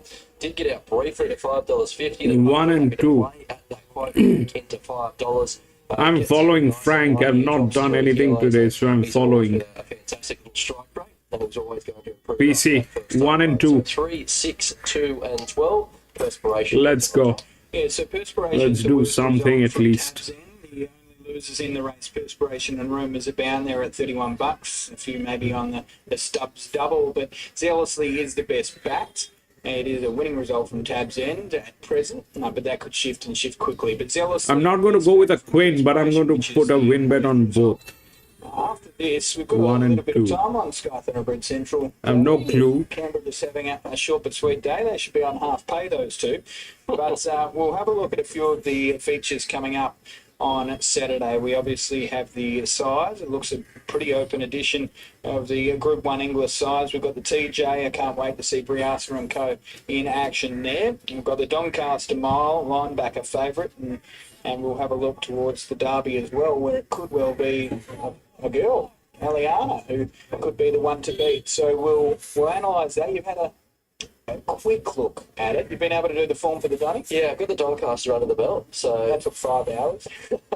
That was this morning, just in between doing the radio preview and coming here. So once we get back to what daylight savings, that gap's going to get tighter again, unfortunately. So I won't have the time to get through a race or two. But I've got the Doncaster under the belt, and we'll go through that in a touch more detail after this race, as you say. We will, and of course your selections and everything on Form Line tomorrow night. You can catch Greg and the team there each and every Thursday. They will be so excited for a big day on Saturday. Group 1's everywhere you look, and quality everywhere you Ooh, the look. 3 looks good. From 7th in Warwick Farm, if you're alive up until this point of the quaddy. What is that, a colt? We want to get to those proxies because they will be juicy today. Favourite, $3.80. Horse number 6, Zealously for Peter Snow. Braithnock gets the weight down to 58.5. But he's certainly been sprinting well. 1 to reach, shooting for 3 in a row. Perspiration resuming. He's been well back. Money for admitted. But Zealously will run the favourite. So in the final stages of loading, by an Arrowfield yearling handicap, 1,000 metres. And Misty Legend's being supported as well. So Misty Legend is moving into line. And they're all set now. There's the light. Race 7, Warwick Farm. Good to go. They're off and racing. Admitted jump well. So did 1 to reach, and when to reach pounces on the lead now. from Admitted up on the outside, and Zealously's right on the scene. A couple of lengths further back to Rumours Abound going into fourth, and Confess Our Dreams fielding. Perspiration being snagged back. Misty Legend settles last of all. Wonder Reach scoots to the front by a length and Admitted. Zealously well positioned the third, a length and a half then to Rumours Abound. Two further back to fielding at the inside to Confess Our Dreams. Perspiration being ridden up. Misty Legend being Lewis, ridden Benny is right out more the there. back as they turn. Wonder Reach in front from Admitted, and now Zealously pokes through the middle to throw down the challenge. Wonder Reach being joined by Zealously, and Admitted is the horse, 3 out. Wonder Reach and Zealously stride for stride. Admitted drops off. Wonder Reach and Zealously knuckling out a good finish here. Nothing between the pair. Wonder Reach is lifting. Might have just won that. 1-1-1, I think. Nose to Zealously. PC boom. Then Confess Our Dreams. Perspiration Boom. at the end from Rumours Abound and fielding. And of course, Admitted was dropping out of the straight. Oh, that is one hell of a finish. But the horse on the inside will put the beak down in time to claim it. That being Wonder Reach, and makes it a hat-trick of victories. Matty Smith having a good day today. Braithnock gets another winner, and he has lifted earlier on in the day. So a decent double to 30. 6 won't win the run to win Zealously.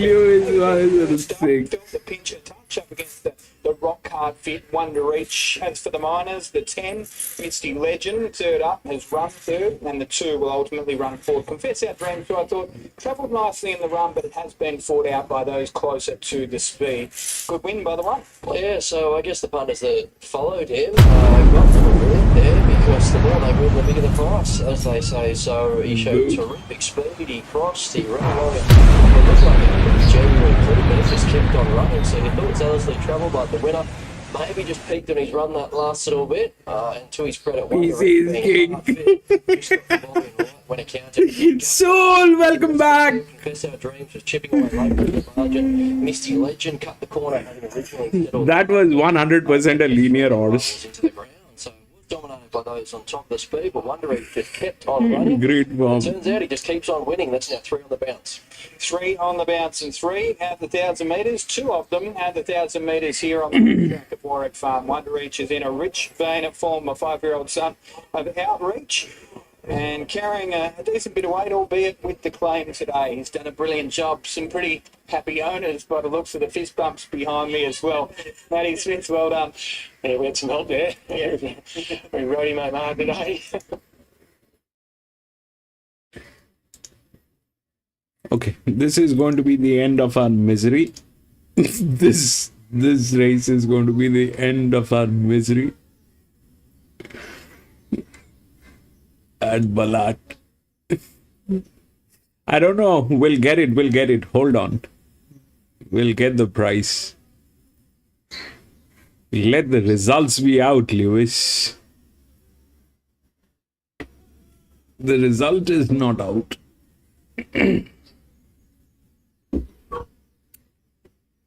PC says 8 odds. I haven't seen that. I'll see once I can tell you about the tote. The tote will come out after they've issued the results. They still haven't issued the results.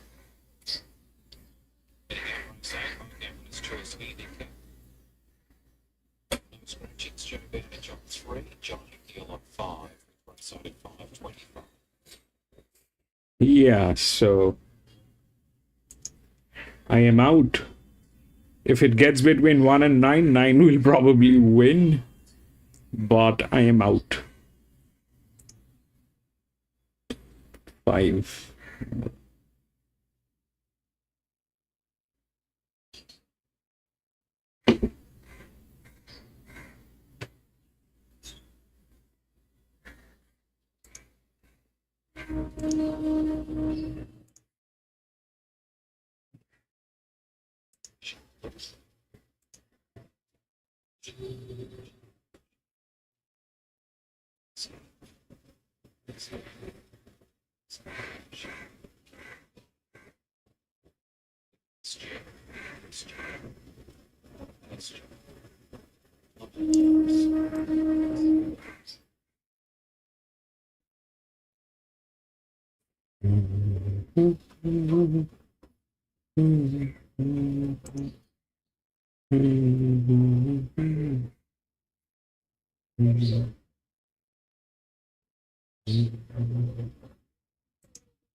Actually getting around here to the gates for the last. They will run a minute or two late though.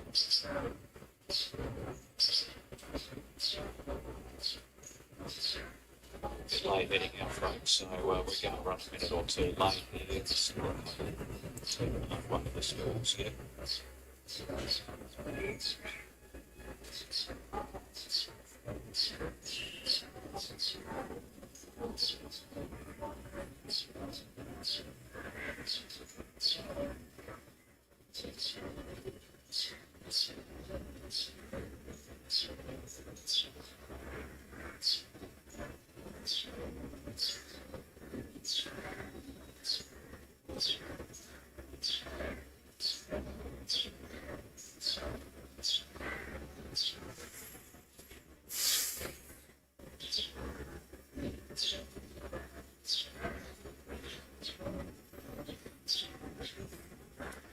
Lewis on Thank one. you. Most of them are at the start here. Frank one win. Okay. Tim, thank you. So we're still probably a minute away from the loading process starting, actually, because a few of them were really late getting out onto the track for some reason. Sorrel Rising was one of them who needs a pony escort, so he's barely in a trot getting out past the 1600 at the moment, so they're taking their good old time here, assembling them for the last. Sorrel Rising's been a bit on the drift out to $5, but it's that sort of race here. It does look to be a bit of pressure on paper for those that want to be up and near the speed, because there's a few of them that can be. Sorrel Rising's one, Love and Laughs, Boulder Jacket, Peace Jur, and Snappy Piero all like it on their own terms up front.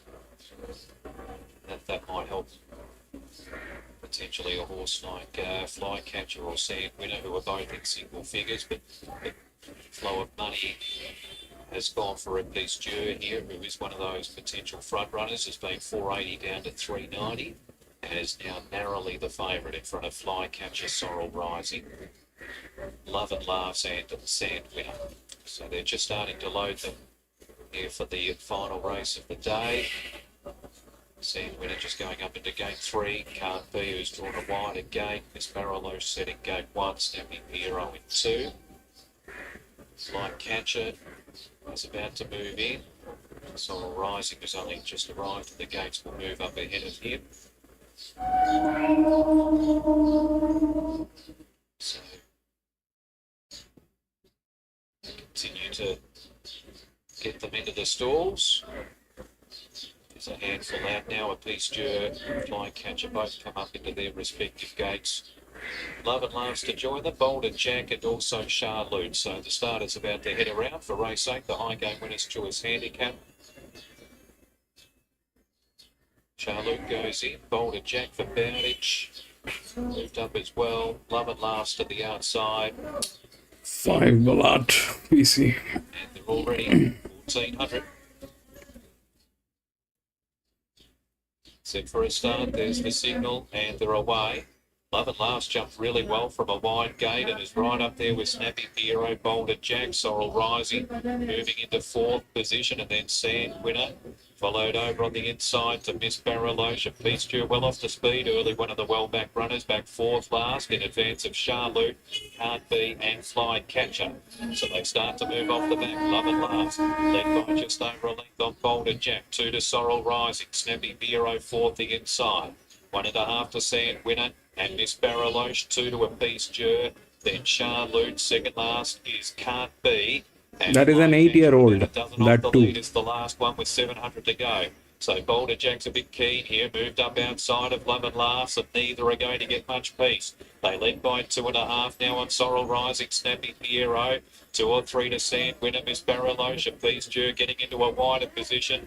Well back is Can't Be, Flycatcher's a mile off the lead all of a sudden, and Charlotte back near last, into the straight. Love and Laughs from Boulder Jack, Sorrel Rising joins in, Snappy Heroes run up behind them. A piece due with Clear running down the middle. Finishes off strongly here, and Sand Winner's coming with it. A piece due and Sand Winner claim the lead together from Love and Laughs and Sorrel Rising. It's a piece due and Sand Winner to fight it out. Sand Winner on the far side from a piece due and Sand Winner. Sand 9 Winner's a narrow wins. winner over a piece due. Third, Love I and told you, Laughs, if it fourth, gets Sorrel between Rising, just in between me, 1 and 9, the 9 will win. Flycatcher struggling to get into it. Charlotte towards the rear. Boulder Jack weak and late and was nearly the last one. Sand Winner just edge out a piece due. They've come from. But you can't bet on these horses. They're the 2 fresh horses in the last 200 or 300 metres. And Sand Winner's. You can't. That's what I'm saying, PC. There's something very moronish kind of a thing going on here at this track. Love and Laughs will fill third. I can't put money with that kind of exposure. So the inference I will. 4, 2 and 1. 9, 4, 2, That is 1. They're the places one of the weird last of the thing. day. Sand Winner getting the visors on today instead of the full set of blinkers. The winner's a 4-year-old mare by Trapeze Artist, winner trained by Reese Archer and was ridden by John Allen. And defeats a piece due, number 4, who's by Inference for Rob Hickmont and Harry Coffey. 2, Love and Laughs third by 4 play. Yeah, PC, I think you're. I mean, I seriously had such high Margins are a lot. opinion about Ballarat. I had such. I mean, see, last year it was so good here at Ballarat, but this year these guys have actually destroyed this track. You can't. That's weirdness. Anyway, that is it. That is it, ladies and gentlemen. We had 8 races today here at Ballarat. I was out of all of them. Probably I put in one. No, I was in one of them and I lost. And then I decided not to do this again. So I was out. But we are going to be racing again on Friday. So if you have a little time, please come and join me. We will race together and do a little chit chat and try to have some fun here. I don't know which track we are going to be racing, but on Saturday we have the Doncaster Mile, which is at Randwick, and we're going to be doing that. So I'll see you on Friday. And thank you so much for being there, PC. Thank you for joining in. Thank you so much for being there, my friend. I can never thank you enough, but thank you so much. Frankie, my friend, thank you so much for being there, bro. Lewis, thank you so much for being there, my friend. Tuna, thank you so much for being there, Tuna.